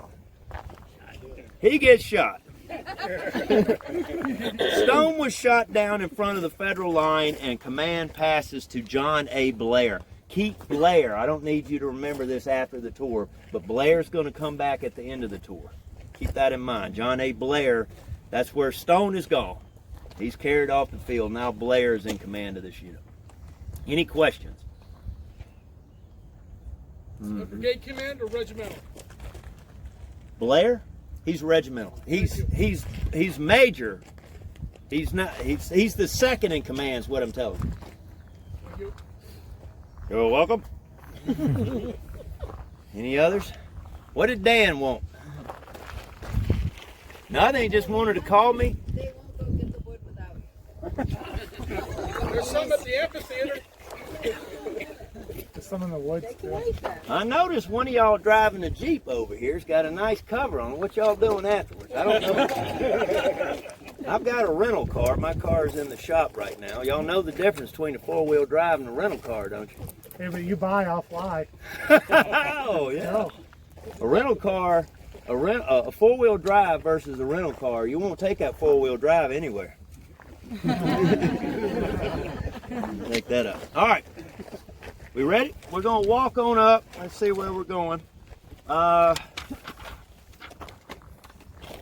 let's walk on up. I don't know how to tackle this field right here.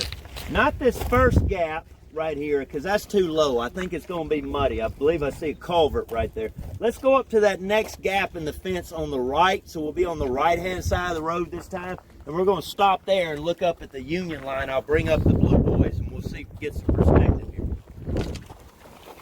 Really bother me, because I'm going to put you first. All right, let's do the tick-tock. It doesn't need to be on film. Y'all can literally, you don't need to waste the tape on the tick-tock, all right? Talk about ticks. I find that my northern colleagues sometimes have not had much experience with ticks, all right? So the first thing you need to know about a tick is that the world is not ending if you find a tick on you, all right? Probably by the time they get to you to bite you, you'll probably already have them off your body. Them crawling on you is not the end of the world, okay? They have not bitten you.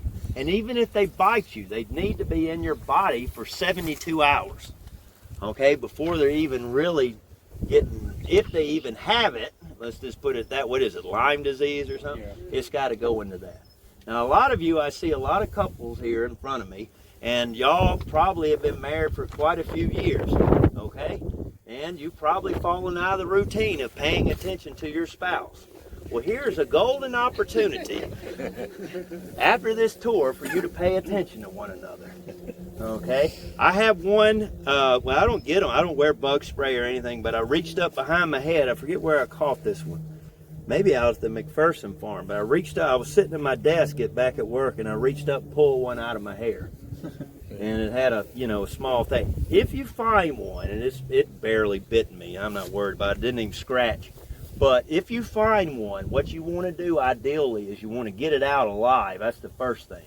And then you want to kill it, all right? I like to remove their legs, okay? It's considered rude in the South to throw away a live tick, okay? You're supposed, what are you trying to do? Get the next guy bit? You're supposed to, you trying to bite me? What do I owe him, you know?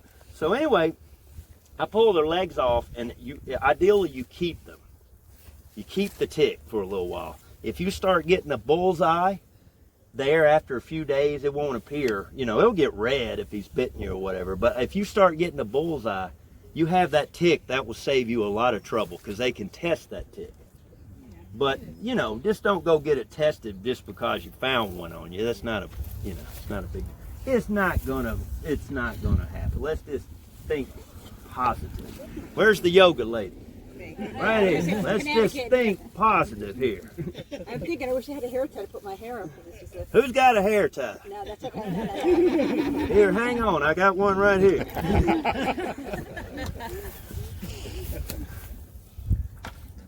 Sat down in the barber chair the other day. How would you like your haircut? Well, I don't know. Okay, let's talk about the Union Army here. Buford had informed Reynolds,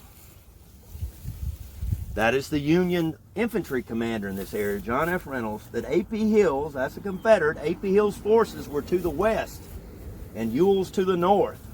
Still, Reynolds, we think, did not expect a fight on July 1st.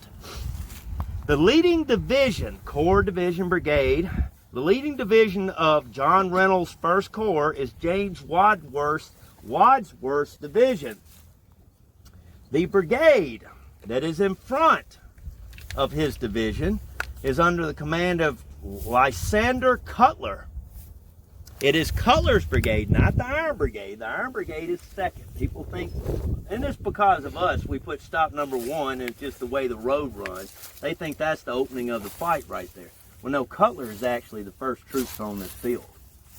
All right, and his brigade, as they start to come out, between Cutler and Meredith, which is the Iron Brigade, they have the 2nd Maine Battery under Captain James Hall. All right, so let's put it in perspective. The Iron Brigade is going to be in those woods over there. Same as the Confederates, except we're reversing.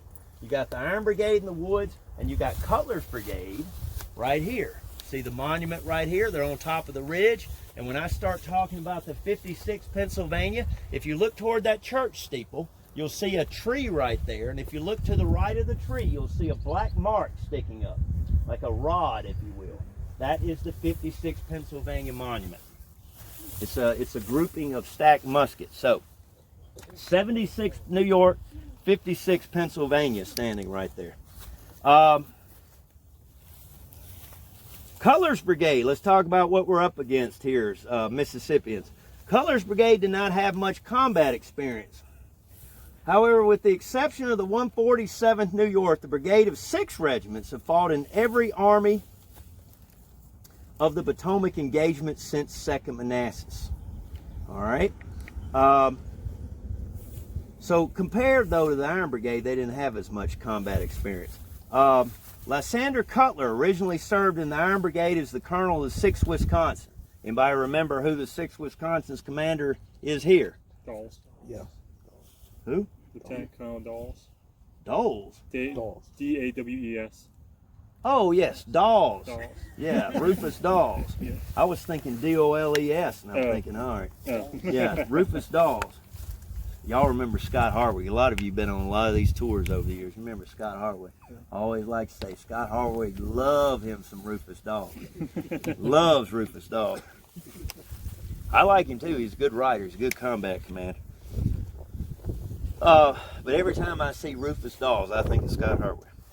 The brigade would arrive at Gettysburg minus the 7th Indiana. Here's some trivia for you. Who's the 1st regiment on Culp's Hill? 7th Indiana. Piecing it together, their monument is on the top up there by the observation tower. You Gettysburg buffs should appreciate that. Me telling you that. In fact, you need to write your congressman. Nevertheless, the brigade consisting of the rest of the regiments, 76th New York, 84th New York, 95th New York, 147th New York, and 56th Pennsylvania, numbering 1,566 men. Not over here yet. Nope. Reynolds reached the field, are coming onto the field. Reynolds personally reaches the field over here at stop number 1. You see the woods right here, where the woods end on your left? That's going to be stop number 1. Reynolds is literally riding up at the tail end of these 2 brigades, the way I picture it. And when the Iron Brigade pushes into the woods, Reynolds is shot, mortally wounded, right at the start of the action. We're probably maybe 10 to 15 minutes into the fight, and John F. Reynolds is for all intents and purposes, dead. All right, shot in the head. All right, Heath's division is descending Hare's Ridge and pushing Buford's cavalry back, sending word back to Meade, where he's shot. Reynolds commits to infantry. All right, so the Union infantry, to back up a little bit, they're coming down the Emmitsburg Road. That's the middle of Pickett's Charge, that big highway in the middle of Pickett's Charge. They get to the middle of Pickett's Charge and they turn. In other words, they actually do Pickett's Charge in reverse. They march across the field back over to Seminary Ridge, which is West Confederate Avenue today. I hope I'm not losing y'all right here. And they cut through there, up through the seminary. You can see where the steeple is. And they come through. This is the great thing about being right here where we're standing. You can't see, and the Confederates couldn't see back 150 years ago. The Union infantry is on the other side of these cars where you park your cars, and they come up over, and they, as they're marching in this direction, up, they front this way, and they deploy. They probably dress their lines if they're any count, or if they have time, and then they ascend the slope to where the tool road is today. In other words, they mount the ridge to the crest of the ridge. The first unit on line is the lead unit. That is the 76th New York. Let me tell you about gamemanship, though. The next unit is going to be the 56th Pennsylvania. And the 76th New York, even though they're deployed, this takes discipline, even though they're deployed and they're ready to fire, that colonel of the 76th New York is going to withhold their fire intentionally, so the 56th Pennsylvania will have the honors of firing first in defense of their own soil. Now that's some gamemanship right there. I don't know. Yeah, that's pretty cool, isn't it? All right, completing the brigade as it goes on down. You see that figure over there, that statue standing up. You can barely see the top of the railroad bridge. We'll be over there in a little while. If you direct your eyesight over here to basically where the McPherson barn is, I can't see, you just can't see it from here. You have to take it for granted. But if you go a little bit to the right of the McPherson barn, where you see that tall single tree right there, that is where Hall's battery is going to deploy. 2nd Maine Artillery. So what you got, to rehash, you've got Cutler's Brigade right here. You got Hall's battery right up here. And then on the other side in the woods, you have the Iron Brigade. Let's start setting it up from the Union perspective. The Union wanted initially to deploy there. All right? But the Confederates, 55th North Carolina and the Mississippians, they're coming in, that this is where they get to by the time the Mississippians and them are shooting at each other. All right? So that is why you have Hall's battery sort of exposed all the way out there by themselves into that area. All right. Okay. Any questions?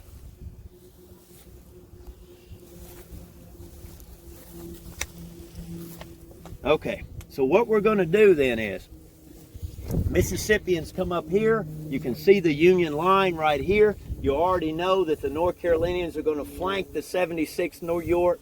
The problem for me telling you all this is I've got to give you, all this is happening simultaneously, even though it's taken me an hour and a half to tell you all this.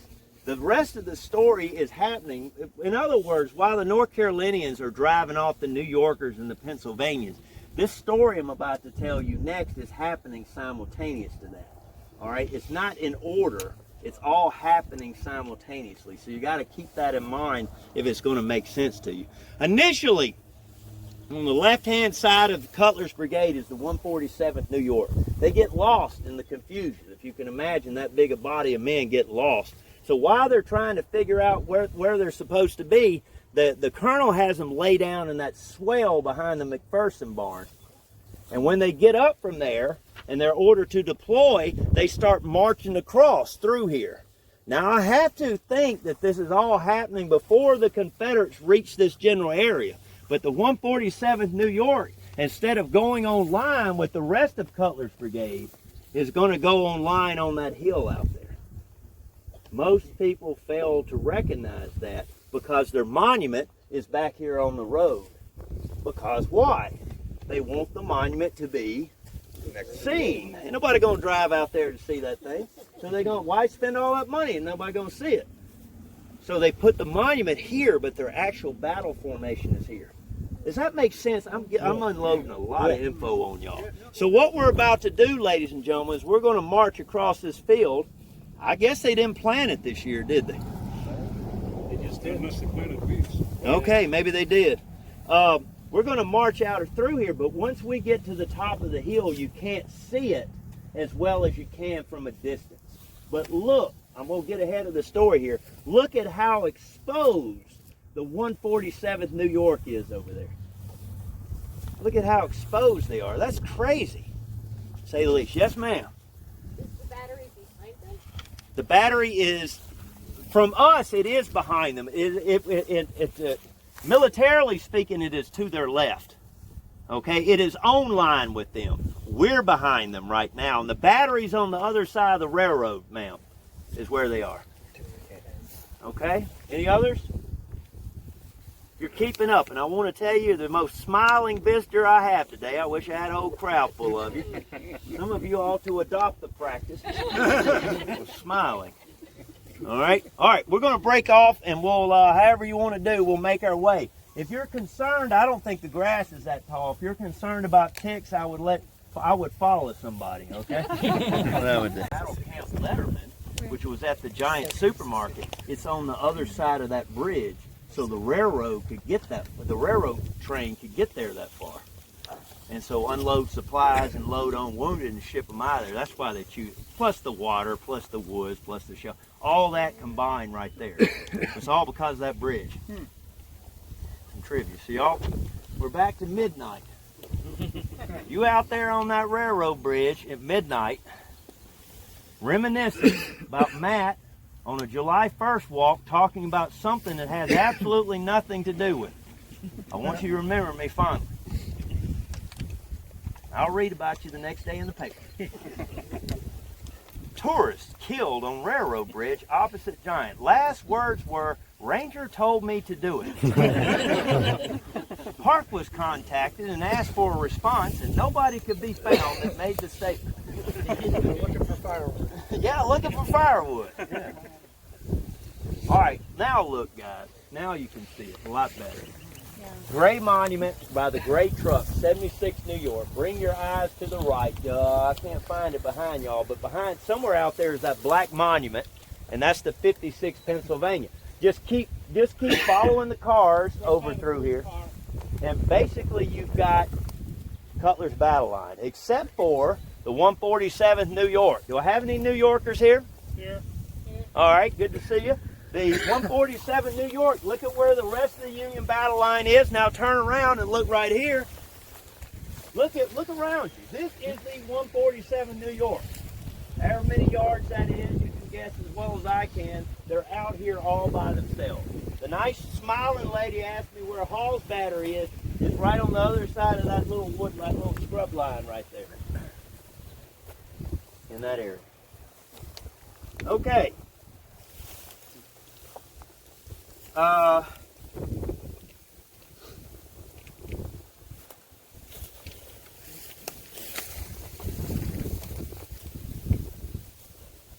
Let me give you the casualties before we move forward.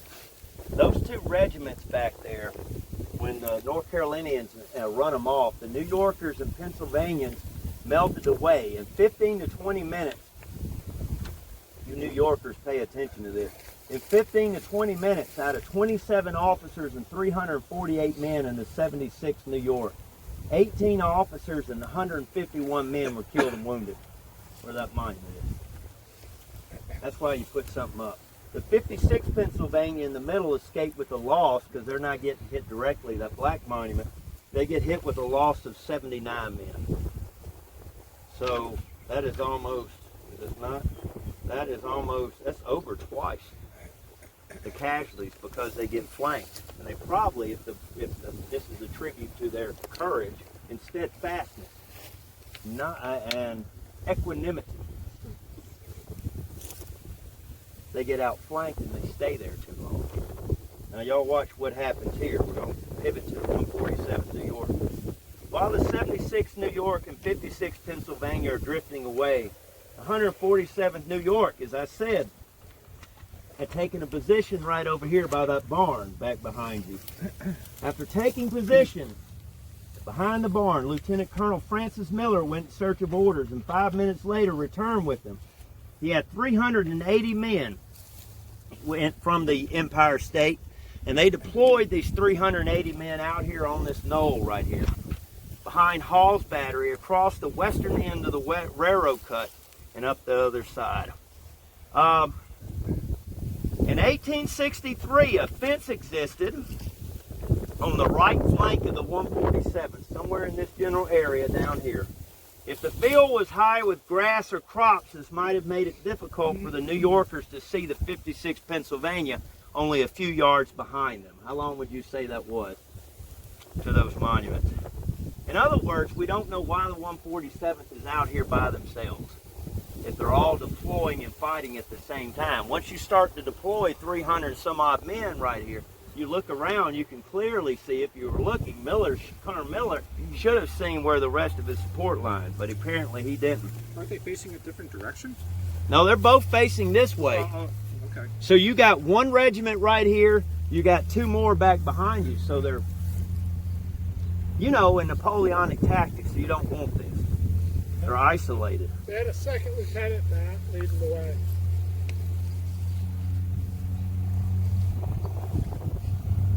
Okay.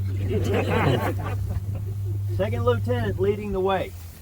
I can imagine that y'all in the military get that, right? All right, they've been in the military.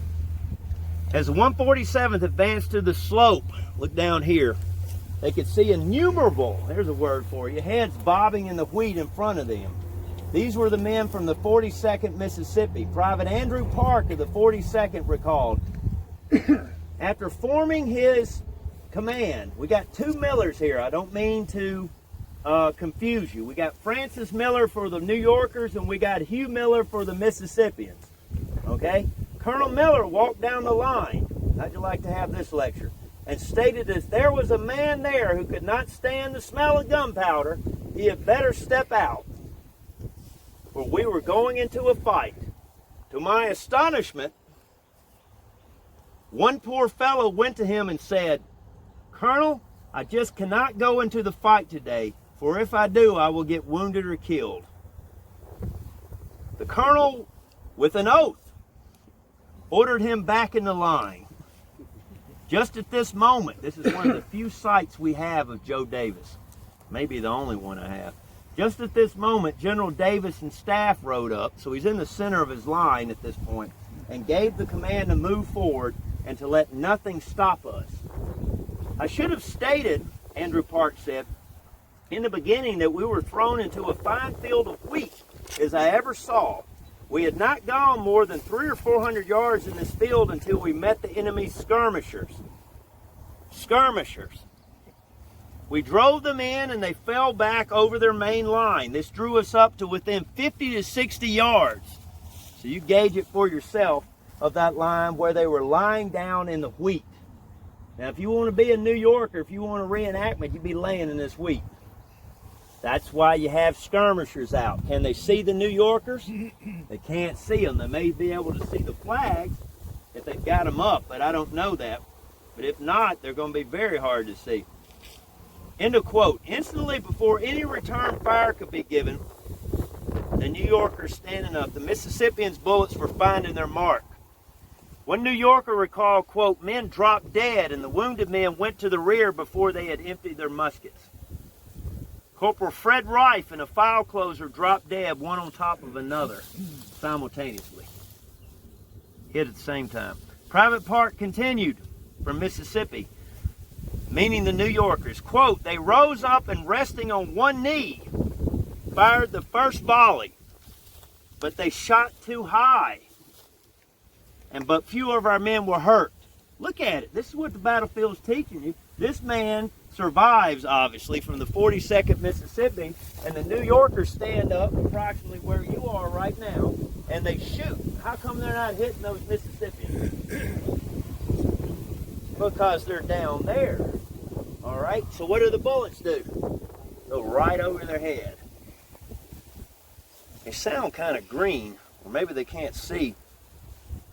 Okay, the 575 men of the 42nd Mississippi continue to pour in the fire as the 147th New York advanced to the crest of the ridge, a little bit further than we are. The New Yorkers were ordered to lie down in order to avoid the return fire. "The battle was now on," wrote a New Yorker, "and balls whistled around her head like hail.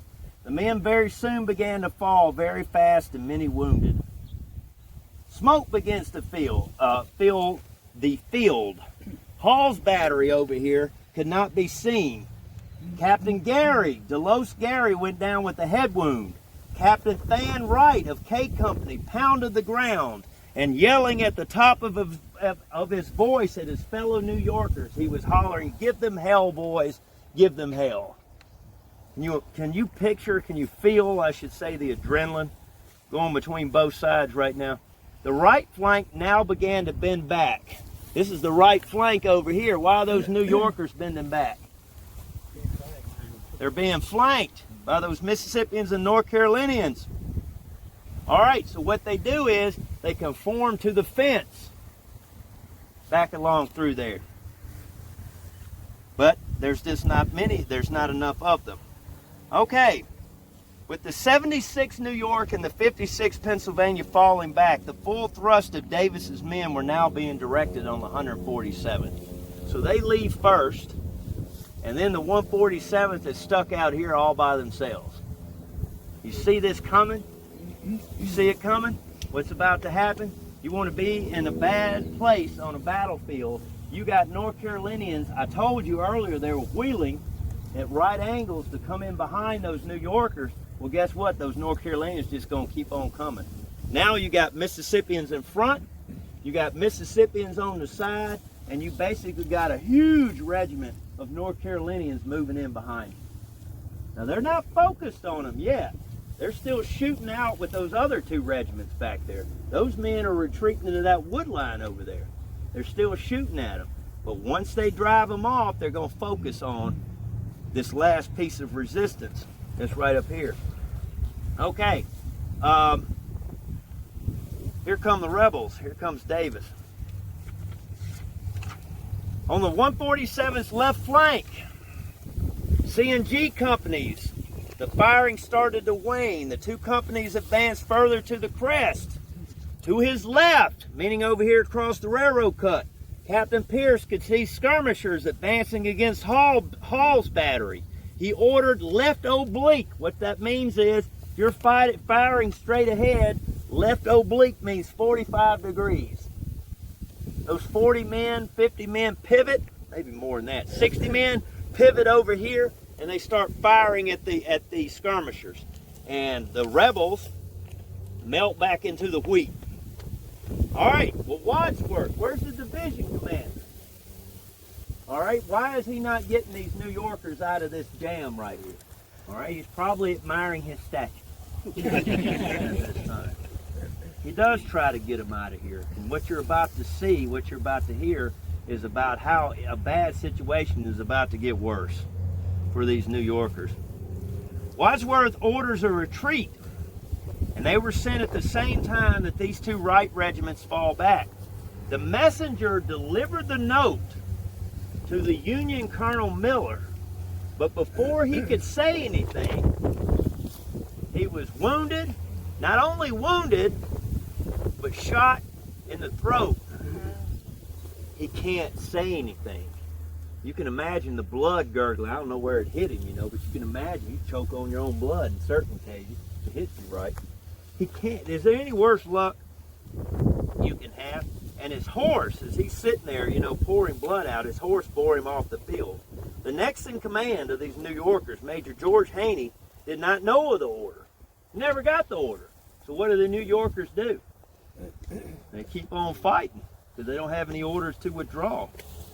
Now all 3 of Davis's regiments are focusing their attention on these New Yorkers. 42nd Mississippi shifts to the left to bear fully on the Union troops. So they're shifting from here over here. As the 2nd Mississippi and 55th North Carolina surged toward the railroad cut, so they're coming in behind him, the cry went up, they're flanking us on the right. Pressure increased on the Federals to hold the position. The 42nd Mississippi now engages in front. The 2nd Mississippi, back behind y'all, is coming from the right flank in the rear. The fight was again fierce and hot, wrote a New Yorker. The boys on the right were falling like autumn leaves. The air was full of lead and men fell all along the line. Lieutenant Pierce of the 147th New York recalled that as the 2nd Mississippi clambered over a rail fence, quote, their colors dropped to the front, that Confederate flag. An officer in front of the center of the 2nd Mississippi, I'd love to know who this is, corrected the alignment as if passing on review. It was the finest exhibition of discipline and drill I ever saw before or since on a battlefield. I don't know who that guy was. He's cool as a cucumber, though. All right, back here, Major Haney faces a dilemma at this point. Fight on against great odds or order a retreat. Wadsworth saves him the trouble. He's somewhere over here. From the McPherson farm, General Wadsworth sent Captain Timothy E. Ellsworth on his horse to deliver the withdrawal message. Can you imagine riding through these fields with these Confederates, these lead flying here, and you're up on a horse through there, and you're a captain, not a second lieutenant. Where'd he go? He didn't like that joke. All right, so Harney turned to his beleaguered command, the New Yorkers, and shouted the unorthodox command. You never hear this one again. In retreat, double quick, run. That'll get it done. The Union line melts away. Many Union soldiers had scattered across the railroad cut. Look, folks, this is what the history books can't teach you. All right, if I'm a New Yorker and I want to get out of here, I'm not going to run that way. I'm not going to run that way. And I'm not going to run that way. What is my point of least resistance? That way. that's the way they're going to head, naturally, right there. Many were gobbled up by the Mississippians. Of the 380 men carried into the fight, out of the 147 New York, only 75 rallied on Seminary Ridge. 76, the total count for them were 76 killed or mortally wounded, 144 wounded, and between 60 and 70 captured. That is a loss of nearly 76%. Now, a lot of those are captured, but the vast majority of them, right here, this is where New York is going to fall. Now, this is the hardest thing for me as a tour guide ever, is you come out here and I have to try to make this story seem real or alive for you. And I can't do it because I've never experienced it. And most of you have never experienced it, not all of us. Can you imagine that many New Yorkers slaying out here on this field, killed and wounded? I mean, this is the loss of humanity. And I mean, that happened in 15 minutes. They shot right where you're standing. Not a marker out here to show anything about it. And that many men, blue-clad soldiers laying here, killed, wounded.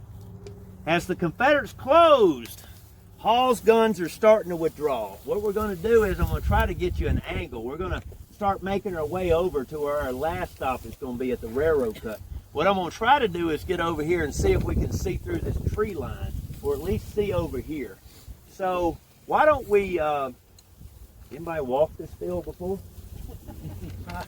What we're going to try to do, let me out front if you will, because I don't have a point to take you. But let's try to get down to the swell right over here by the railroad cut. And I'm going to show you, I'm going to give you some good stories about these artillerymen trying to get these guns out of here with these Confederates bearing down on them. Nothing gets a Civil War soldier more excited than the potential to capture a piece of artillery. They really, really like to do that. And they'll sell their lives in order to accomplish it. Do we have any questions about the 147? You said you're a true soldier. I want you to know. You're hanging in there. You got to be bored as sin. They need to buy you some ice cream tonight. Mr. G's ice cream. That's exactly where old mom and dad need to take you. My God, especially your dad, because if you not have an only child. No, how many you got? Two. Two. You got the boy. Boy's too old. He's off to college. Oh God. Oh, the baby. There we go. I'm sorry, I cut somebody off. Yeah. So you said they were across the cut? Like, are they on both sides of the cut? The guns? Well, no, like the 147. The 147th initially it deploys, not deployed, but they're in column. I take it, laying down behind the McPherson farm, and then they come on over to this area. I don't think the Union has enough men to cover the ground they've got. And regardless, even if they got enough men, some of y'all will go ahead and put a pencil on it when you get home. Even if they don't have enough men right here, I'm giving you all bad angle, aren't I? Even if they don't have enough men, this is all happening so rapidly. You know, if they had all day, they would have positioned it to a T. But they don't. All this is happening in real time. Yeah, they would ordinarily not send these New Yorkers out here to get slaughtered, but this is just where they happen to end up. And can you get any worse than your darn colonel getting shot of all places? He could have been hit in the arm or the leg, but he gets shot in the throat. I mean, it's just a domino effect on them. The soldiers, always remember, folks, you may be from the north. You may be from Pennsylvania. You may be from New York. But that don't mean you've ever been to Gettysburg, Pennsylvania. And you are as lost here as these Mississippians are. You don't know where you are. You don't know anything about the terrain, and neither do these generals when they get out here. This is what, it's real time. Happening all in real time. Any others? Were they taking fire from their own men back there then? Being out here kind of in front of them? I wouldn't think it'd be hurting them too much. No? They got so much to focus on. I think, if I remember correctly, the Pennsylvanians, when 56 Pennsylvania actually right obliques their fire. So the lead should be going in this direction. They're shooting. They should be able to see them. If they can't see the 147th in front, they should definitely be able to see that New York state flag and the U.S. flag. They definitely have those up. That's why you have them in part, so you won't get shot. Or you could say you will get shot once you put them up. I don't know. I think about that whenever I see a Civil War state's flag. And you know, New York is such New York's flag is such a distinguishable one. You know, I know it instantly when I see it because it's so blue, you know.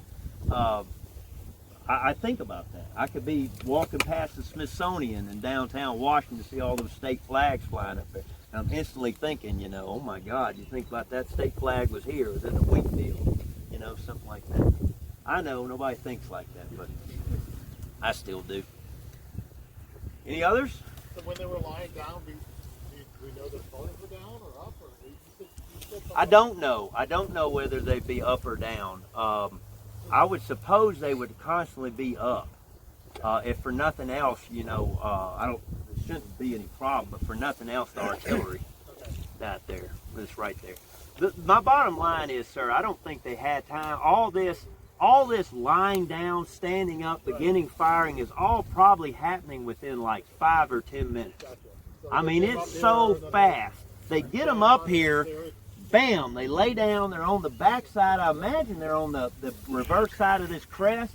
If I had to bring them in, I would bring them through that swell right here. Why? Because I'd be hiding them from the Confederate artillery over here on Hare's Ridge. I'd bring them through that swell if I was Miller, and I would deploy them, and then I would bring them up to the crest. In other words, left face, deploy in the line, double ranks come up here. Now where they stop, or any of it, I couldn't exactly tell you. But it sounds like they stop right here. They lay down, which would be a good idea by Miller, and then they advance to the crest, which you could argue was not a good idea by Miller. But either way, they got to fight them, and they can't see them. You can't see. That's what you could go read 1,000 books on Gettysburg until you walk in this grass out here. You're never going to understand it. Because how does a historian describe this? I wouldn't know how to even start writing all this. Think about that. How do you even describe that? So anyway, they walk to the military crest, which has to be somewhere in this vicinity if we're not exactly on it. And they fire high, which points out to me what that Mississippian says, that they couldn't have been right up next to those woods. Right, because they couldn't see them. They probably, those poor boys, those New Yorkers probably fired because they were ordered to fire. That doesn't mean they have anything to shoot, especially on the left-hand side of the line. If you look over here. Now the right-hand side of the line, they're going to have plenty of targets because they can see them coming because of the swell. That's what, once again, the terrain teaches you. Any others? Getting cuckleburrs on me.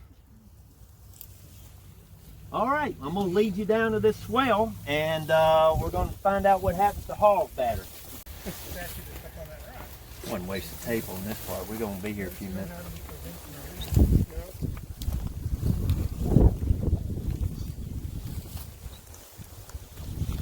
You're a smart lady to get in the back. It beat these weeds down for you. There's nothing better than cut off jeans. I still got an old pair. Back when I was 28 inches in the waist right here, I still have an old pair of blue jeans that I used to work. My dad had a sawmill and a manufacturing plant, and I wore those there, but I keep them. Not that I can fit in them anymore. If I left the top button undone, I may could. My grandma sewed, my deceased grandma sewed a patch in the middle of it. And they're dry rotting on me, but I'm loath to give it up because it's got that patch in it, you know. I don't know why I told you that, but next time you hear the song House of the Rising Sun, I want you to think of Mamaw. And that's exactly what I think of. Sold my old blue jeans. Every time I hear that. Okay, now let's talk about Hall's battery. Hall's guns are up there, y'all. In fact, some of you can probably see the cannons on this end. You can barely see the top of them. That is, if you can see it, behind the trees, that's Reynolds, equestrian statue, and to the right, that gentleman without the horse is Buford in that area. Now, at the base of Buford, right there, are some tubes, and one of those tubes is one of the few cannons that we have identified on this battlefield. In other words, we know the history of the gun. A lot of guns, the majority, the vast majority, we just don't know where they came from or what they did. These guns could have been anywhere. Anywhere. Use your imagination. But that one gun reportedly fired the first artillery shot of the Battle of Gettysburg. Not the first shot, but the first artillery shot. So they identified it. It's got a plaque on it if you want to see it. So anyway, now you see it. They're bridging the gap between the artillery and the infantry. Now look at where the 147th New York is. Now look at where the artillery is. Now look at where the Iron Brigade is. Over here, now you start to see a battle line taking shape. Right out here. All right, so 147th New York gets driven off this hill, and it's time to go as far as this artillery. How do you remove artillery from the Civil War battlefield?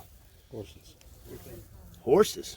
You have to bring up horses. So conversely, if you want to stop Civil War artillery from moving, you shoot the horses and you immobilize the gun. As the Confederates closed, Hall's guns began to withdraw. Hall could see the 56 and 76 withdrawing behind him, but he did not notice the 147th New York on his right. I have no idea why. The left flank, remember I'm reversing myself, 55th North Carolina and the 2nd Mississippi now began to fill the east side of the railroad cut. In other words, you look behind you where all that crest you see right there, and even over here, you would have had, if you're a New Yorker running through here, you look behind you to see what's coming, you would have seen rebels all the way around you. Mass confusion, yeah, and you're down here in this punch bowl. And what are they doing? They're shooting. Man, I bet you I could beat what's that guy's name? Usain Bolt. Usain Bolt. That dude better eat his Cheerios. He gonna come out here. Somebody shooting at me. He gonna see this boy rolling on by him. All right.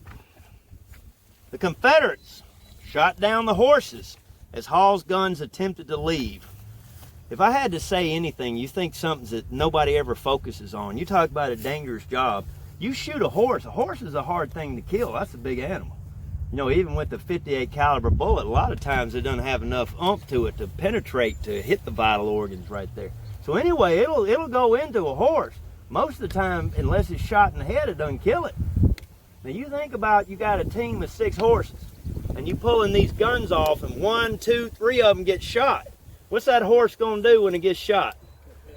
It's gonna go buck wild. That sucker's gonna stand up in them reins and start flopping around. If it's badly wounded, it may even go down on you. And then what do you got? You got dead weight right there. What are you gonna do with it? I think a lot of times we underestimate those poor artillerymen. You talk about dangerous job, you talk about bullets, you talk about artillery shells. Trying to get that horse unharnessed from the rest of the team had to be very dangerous, especially when the enemy, the Confederates, are focused on shooting at the horses right here. I think a lot of times, I don't know this, I'm just saying, what would expedite the matter is what they did on the Patton movie, right? Yeah, you shoot them. You shoot your own horses if they're not dead already. You have no time. You have to save that gun, and that flopping horse kicking around, you ain't got time to fool with it. So you finish him off, and then you can get the straps off or cut them out if you have to, and you get that battery moving again. The priority is not the horse. I know. The priority is the gun. You do not want the gun to fall right there. How many horse lovers do I have? Thank you. All right, let's have a group hug. Come on in. All right. It's gonna be okay. It's gonna be okay. Give me a cannon, I'll hug it. Okay, yeah. Have a little cannon on the side. Right there. Look, I'm just telling you what's happening.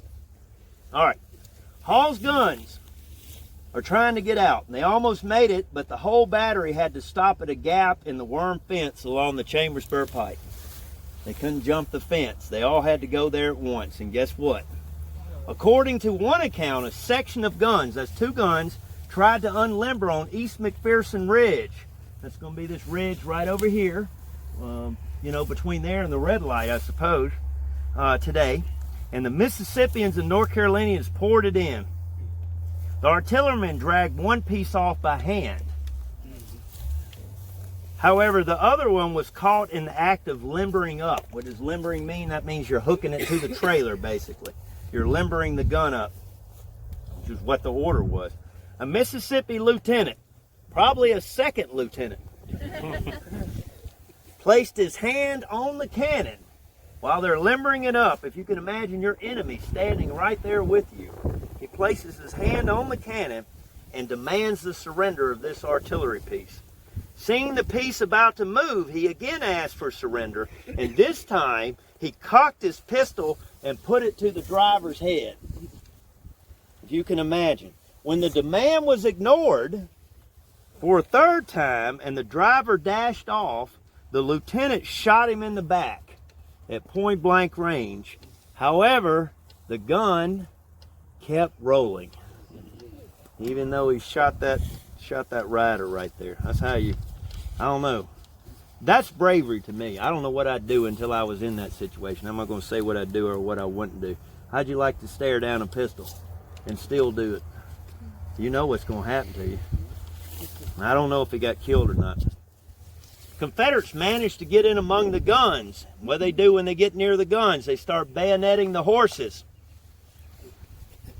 W.B. Murphy of Company A, the 2nd Mississippi, recalled that, quote, "We poured such a deadly fire into them that they left their last piece and ran for their life. The last gun had to be left behind." Hall, the battery commander, later reported it was hellish. Out of the 1,007 men in the 3 regiments of the Union, 515 of those were casualties. That's 50% casualties. Now that includes capture. 2 regimental commanders were down, 1 dead and 1 severely wounded, and Hall's guns were reduced to 3 operable pieces from their original battery. All right? Okay, now let's talk about it. If you're a Confederate, let's switch to the Confederate side because we're supposed to be following the Confederates. If you're one of the Mississippians and North Carolinians right now, how are you feeling? Pretty good. Yep. Could it have gone any better? No, you can't get any better. You're having a good time, aren't you? I like that. If you think about it, ladies and gentlemen, it couldn't have gone any better. The Confederates are winning. Win, win, win. Right? What did George Steinbrenner say? No, I got it wrong. I apologize to George, and I apologize to the next man. What did Al Davis say? Win, baby. Just win, baby. That's all you got to do. All right? These Mississippians, these North Carolinians just come out through here and they're routing them. But you can imagine, look across this field. Can you imagine how hard it was? I doubt they even tried anyway, to keep this line together.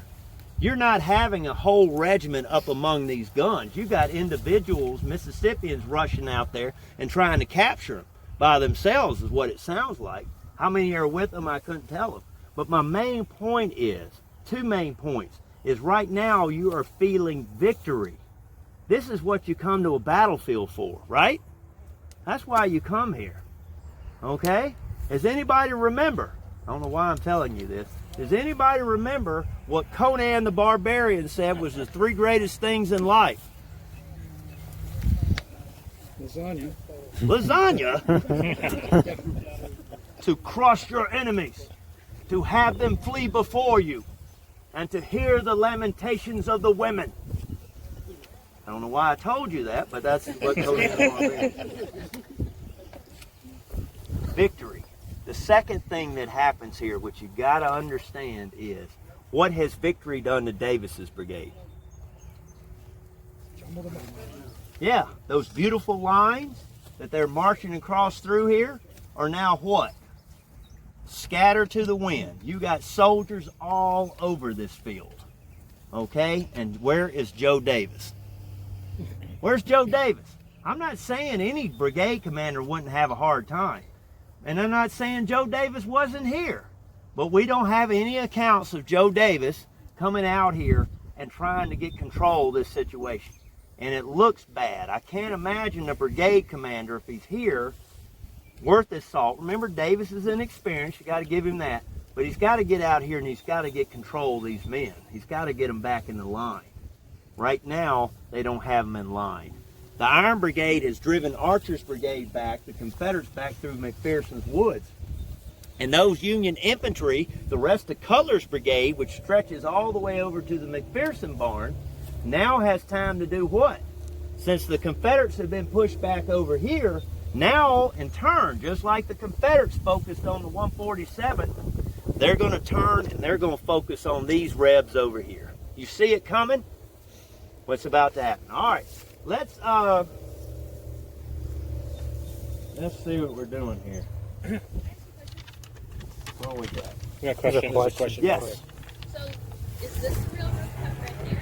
We're about to go to it, ma'am. I'm about to take you to it. So there are. Let me answer your question. There's actually 2 railroad cuts, and let me think of my directions here. There's the western cut. You're getting way in Gettysburg weeds right here. There's the western railroad cut, and then there's the eastern railroad cut. The western one is the one that's more famous. I suppose that they're calling this depression right here, all of this, to be like a cut. This is sort of deep, where you see those first little trees right there. That gets a little deep. But where we're going up here by the railroad bridge is where the deepest part is going to be. Okay? So, could you turn behind you and walk over there and see if we can get down to that rails? They said about 20 years ago they found another body in the cut. Well, if he doesn't die, we'll be going down there shortly. Anybody see if he lived? I didn't hear nothing. Yep, he's standing. He's good. Yeah, is it cool? All right, look. Now, look, we're all adults here except for one, okay? And I haven't figured out where the nice young lady is. I hadn't seen her in a while. Oh, she's right in front of me. Well, don't stand right in front of me. I want to see you. We're about to go down here, okay? They do not do, I'm not a paranoid person, they don't do 70 miles an hour with a train through here. And I don't expect us to even see a train, because this is not a busy track, okay? But if we do, we're going to have to take measures to evacuate. There's a lot of things I can do, but stopping a train is not one of them that I can do. Okay, so y'all be really careful. This is going to be some tough terrain. Sir, you had a question. Yeah, I think I read that they found a body back in '99. Yes, they did find a Civil War soldier's body back in, does anybody remember? I don't think it was 99. Was it 99? 97. 97, I thought so. And that body, I believe, was found somewhere in this vicinity. When we get out here, y'all pause 1 second. I should have said this. When we get out here, we are walking Davis's brigade line, okay? So it starts somewhere over here to your right, and as far, we're going to go up to the railroad bridge and get in the shade up there so y'all can get a breather. And it goes all the way, I'll show you when we get up there. But this battle line is huge when we get into this position. Battle line is right here in the railroad cut. It's beautiful. We've had a beautiful day. What we're going to do now is we're going to go down through here. When I get you in the railroad cut, you're not going to be able to see anything. But that's the whole point. You're going to have the exact same view that the Mississippians and North Carolinians did. The one thing I will point out to you, you really can't see it from here, but the ground has been built up a whole lot in order to mount that bridge, what year that bridge the War Department put in right there. So you got to keep in mind that the ground was about as level as you see the size of the ridges. Neither here nor there, but if you're going to picture it in 1863, that's what you're up against. Let's walk on down to this bridge. Beyond a doubt that I have proven my equanimity. Indubitably. Very nice. Thank you. Thank you. Thank you very much. Thank you.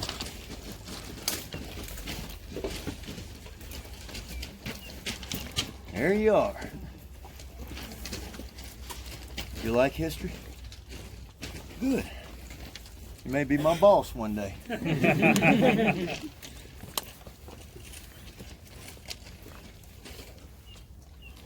Man, we've had some beautiful weather. Man, I've been out in that field, 147th, I've been dying out there in years past. Crazy. It's supposed to rain the next 7 days, I think, starting on Sunday. They said Every day? That's what I saw on the internet. Huh. All right. Okay. Rufus Dawes. Who do we think of when we say the name Rufus Dawes? Scott Hardwick. All right. Rufus Dawes and the 6th Wisconsin were placed in tactical reserve as the Iron Brigade charged into Harp's Woods. In other words, 6th Wisconsin, not part of Cutler, they're part of Meredith. They're in reserve. They're not in the initial attack, so that is important. The 320 men from Wisconsin are joined by another 100 men from various regiments that they had gathered up that had been the former Brigade Guard.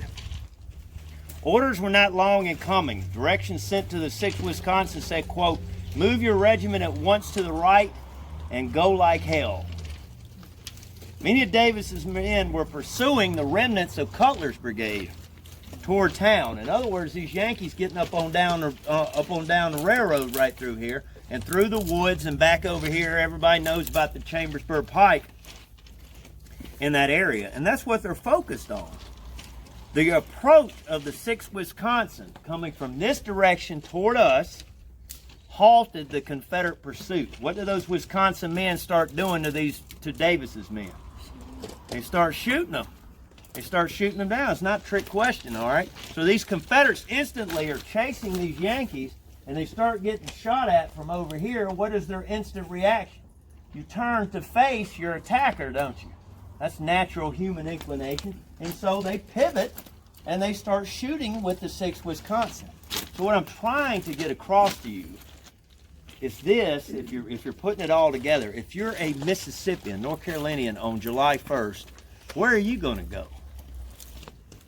Where is the point where you're going to be the safest? Where you're most likely to live? It's right here in the railroad cut. And so that's the reason they're going to go down in here. It's a natural position. You cannot get killed in here. You know, the bullets just go over your head. Now, it's a pretty good position over here, etc. But right here, it's not very good. In the post-war years, Rufus Dawes recalled the 6th Wisconsin approach. He's talking about being out here on the highway. The regiment halted at the fence along the Cashtown Turnpike, and I gave the order to fire. In the field beyond the turnpike, a long line of yelling Confederates could be seen running forward and firing, and our troops of Cutler's brigade were running back in disorder. And of course he'd say that. The fire of our carefully aimed muskets, resting on fence rails, striking their flank, soon checked the rebels in their headlong pursuit. The rebel line swayed and bent, and suddenly stopped firing, and the men ran into the railroad cut. They're getting down. They disappear. But Dawes doesn't know there's a railroad cut here. This is all post-war. The Mississippians and North Carolinians rushed toward the safest point. Major John Blair. What did I tell you to remember about John Blair? I told you we'd come back to him. He's now in command of the 2nd now that Stone has been shot. He reported, quote, all the men were jumbled together, meaning here without regard to regiment or company. Dawes ordered his men over the 2 fences along the highway back there in the face of a withering fire as the Wisconsin boys reformed on the other side of the pike. Help arrived, and this is going in this direction, facing like this. By this time, Archer's brigade had suffered a repulse. We've gone over that. And this freed the 2 units on the right of Meredith, that's the 95th New York and the 14th Brooklyn, to shift north toward Davis's men. Nearly 900 men were now arrayed against the railroad cut. Dawes rushed over to the next unit. This is going to be roughly where the McPherson farm is, roughly along the highway, somewhere in that vicinity. He rushes over to Major Edward Pye, spelled P-Y-E, of the 95th New York, who he perceived as leading the regiment. Rufus Dawes is a man of action. Dawes says to Pye, he says, we must charge. And Pye responded in true New York fashion, charge it is. Yeah, right through there. So let me go over that briefly, so rehash that so you'll make sure you understand what the New Yorkers are doing, 95th and the 14th Brooklyn. Okay. Let's have a little fun here. Hold that for a minute. Okay. You look like a big New York regiment. Face that way. Right over here. Come on, Happy Bob. So stand beside him. Okay. So, all right. So 6th Wisconsin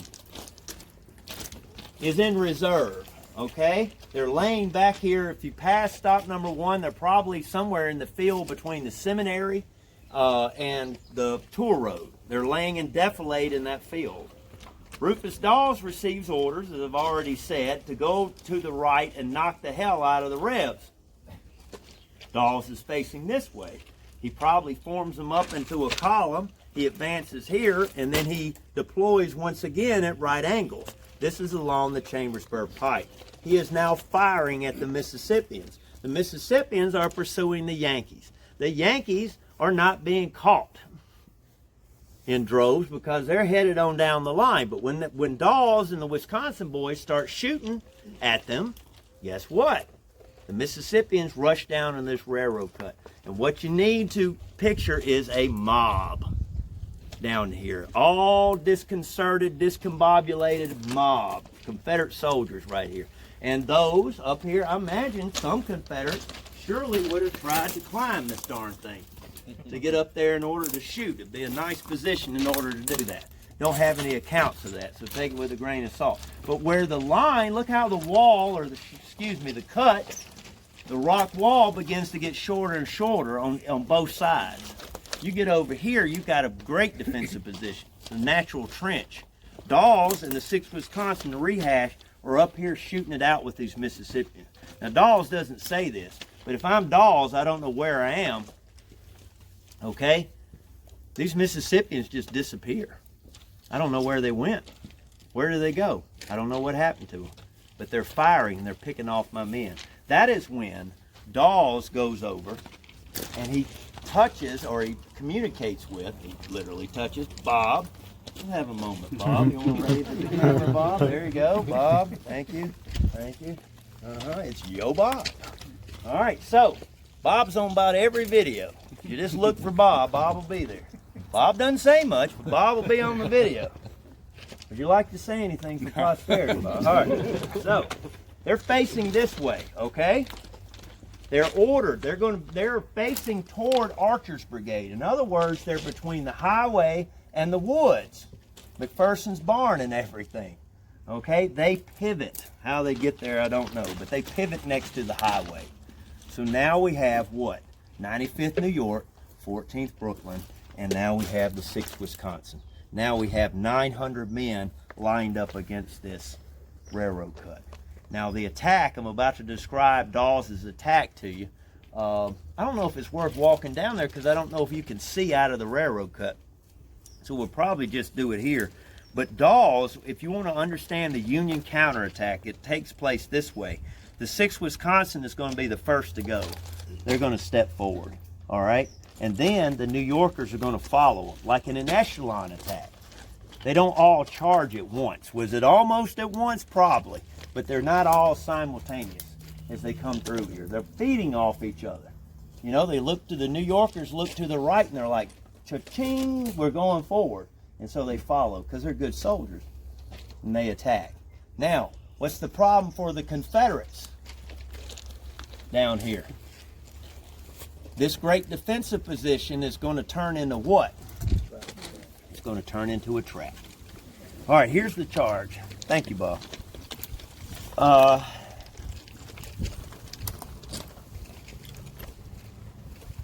Okay, in the short time it took to cross the field from the highway to this railroad cut, out of, what did I say they had? 320 men in the 6th Wisconsin? Yes. They lost in that field right here in front of us 180 men. Between the red light and this bridge. 180 men in this field. Take out the tour road and you got room for them right there.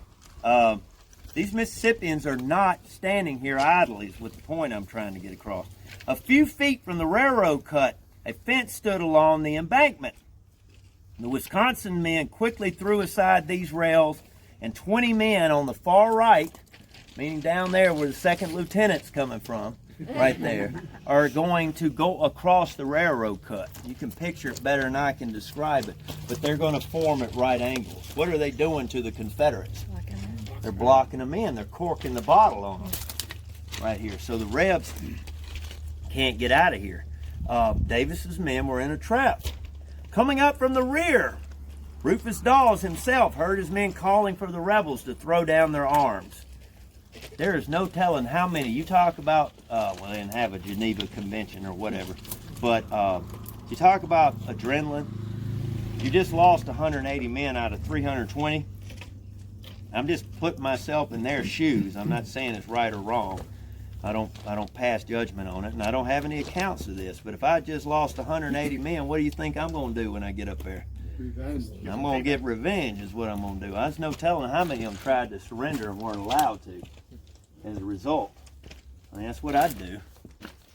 I'd exact something from them. But, you know, in some cases, I wouldn't say every man acted like that. But anyway, they're shooting, they're yelling back and forth, surrender, gunfire going off. Pushing his way to the front, he came upon, Dawes wrote, he came upon, quote, hundreds of rebels whom I looked down upon in the railroad cut, which was where I stood 4 feet deep. So Dawes is approximately right over here in that area. Dawes shouted, "Where's the colonel of this regiment?" I told you, remember this guy. Major Blair of the 2nd Mississippi replied, "Who are you?" And Dawes responded, "I command this regiment. Surrender or I will fire." Without another word, Blair stepped forward and handed his sword to Rufus Dawes. And then Blair, after he had done that, 6 other officers followed suit until Dawes was embarrassed, really, that's quote unquote embarrassed, by the number of swords he was holding, Confederate sabers he was holding right there.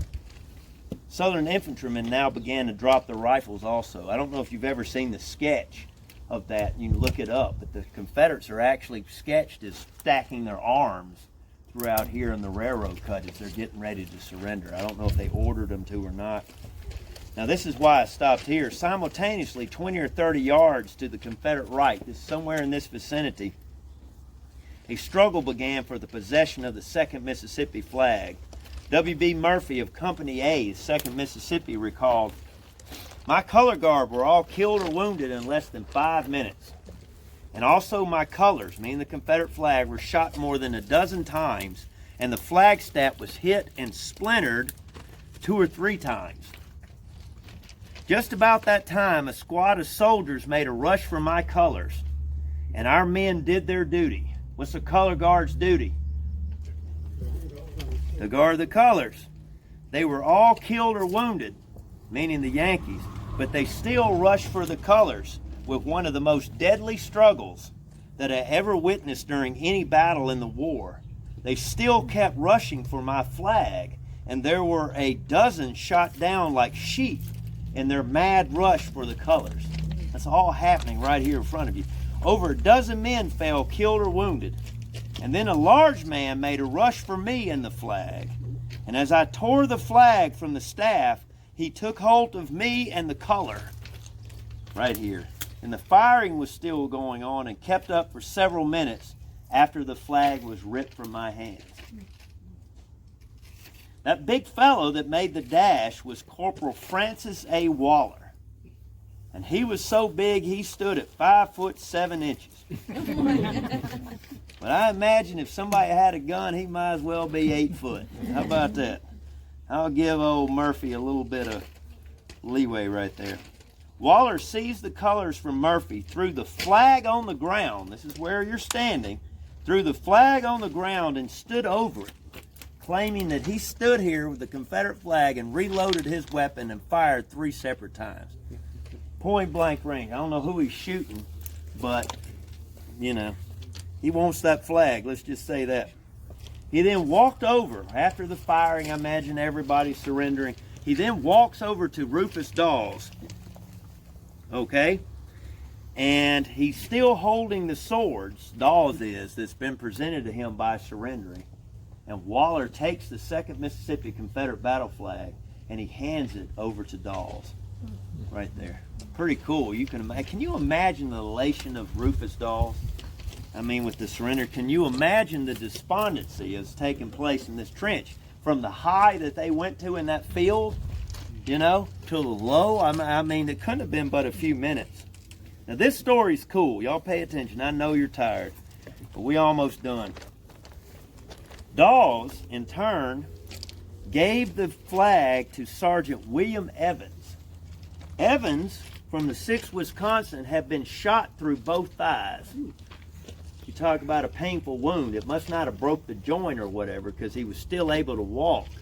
But the sergeant took the 2nd Mississippi's Confederate flag and tied it around his waist to staunch the bleeding that was coming out of both legs right there. And then he took, you talk about tough men now, he then took 2 muskets that were discarded on the field, and he used them as crutches to get himself and start himself walking back to town.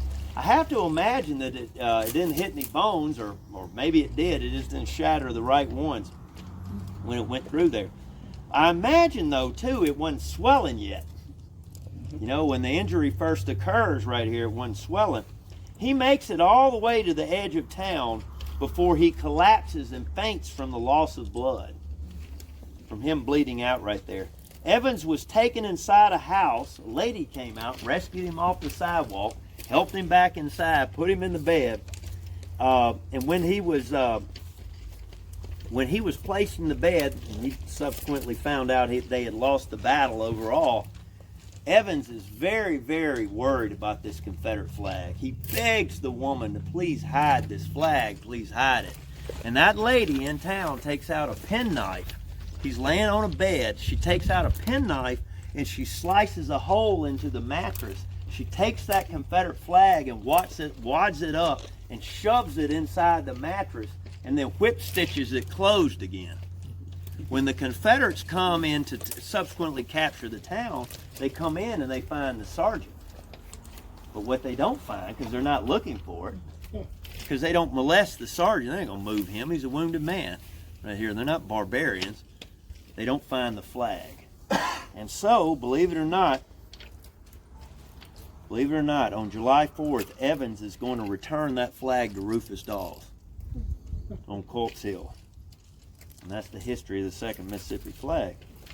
All right, in conclusion, the fighting had been severe. Around 300 to 340 men, roughly 30% were killed or wounded in the assaulting force.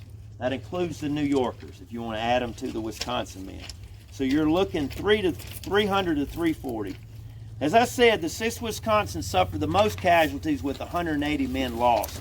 If you include Cutler's Brigade, the losses of total killed, wounded, and captured for the day, that includes these units over here, New York, and Pennsylvania, their total loss for July 1st was somewhere around 800 to 850 men. The 3 regiments of Davis's brigade, which is a very difficult thing to do, reported a total loss of 695 men. The problem with that is Confederate units did not itemize, or any of the units did not itemize casualties by day. They itemized casualties by the battle. So that's the problem.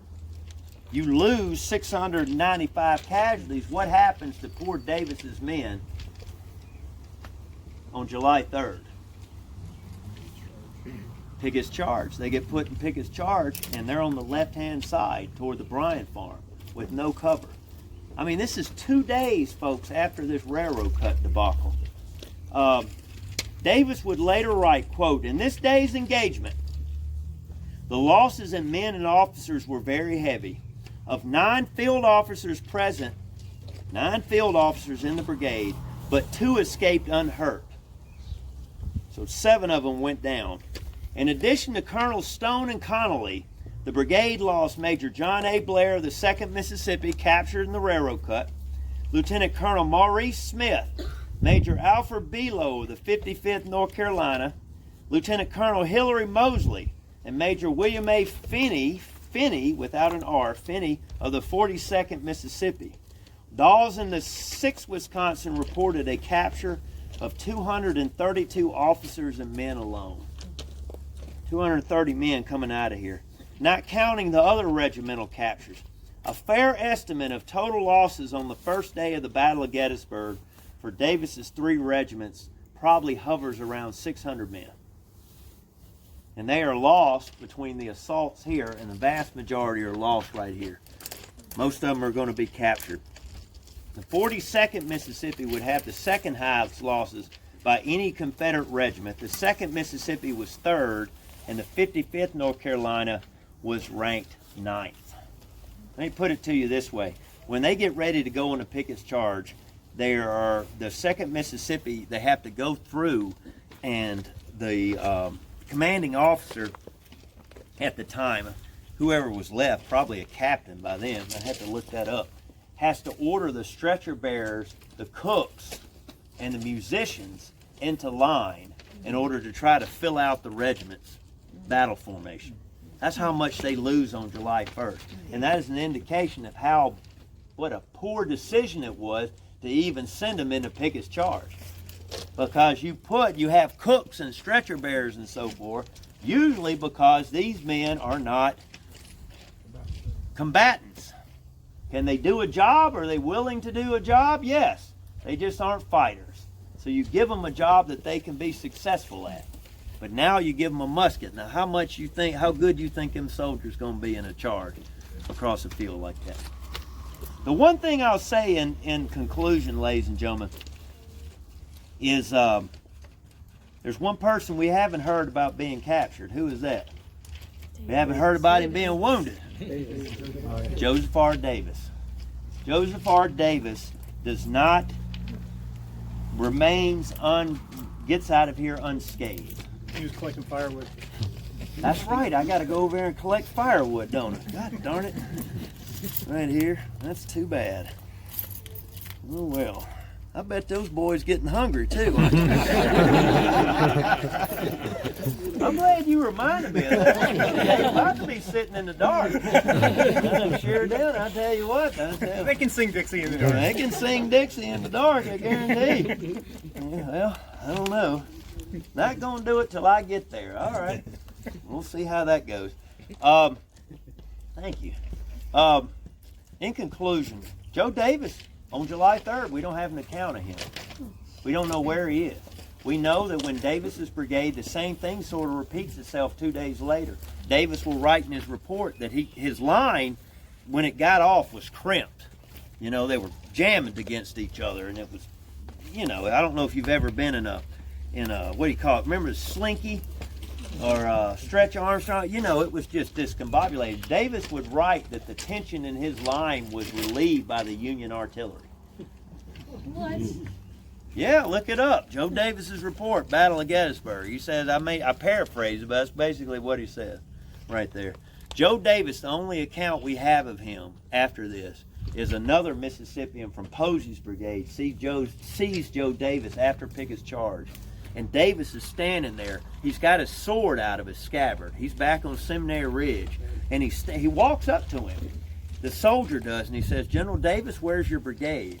And Davis is standing there with his sword, and he's flicking rocks with the tip of his sword absentmindedly. You don't think a soldier's doing that, do you? And he's flicking these rocks, and the soldier asks him, you know, where's your brigade? And Davis looks up at him, and he's got this look on his face. And all he can do, he can't say anything. He just takes his sword and he points it upward. And that soldier said, that's about all you know, what else is there to say? And he just walked on, you know, leaving Davis to his sorrow right here. All right, in conclusion, ladies and gentlemen, I hope you've had a good time. We've had the best weather we're probably going to have all year coming up. I want to thank y'all from the bottom of my heart for coming out here and making this a successful day here today. You will never experience on Gettysburg, I don't think, you can go out there and look, the elation of victory and the despondency of defeat in such quick measurements right here. They probably went from driving the 147th New York from that position to being captured all within 30 minutes, maybe stretching it. And it all turned around on them. And the foe that they were chasing had on their heels. They're now standing here. at the bottom of this railroad cut. And they're completely just, I don't know what I feel. Numb is what I would probably feel right here. All right? Hope you enjoyed it. Thank y'all very much. A little longer than we expected, but that was me. 3:30. How long was that? 3 hours? 3 hours, 10 minutes. 3 hours and 10 minutes. I heard that was pretty good for you. Oh, probably would be. That's a little shorter than Troy. Troy can beat me.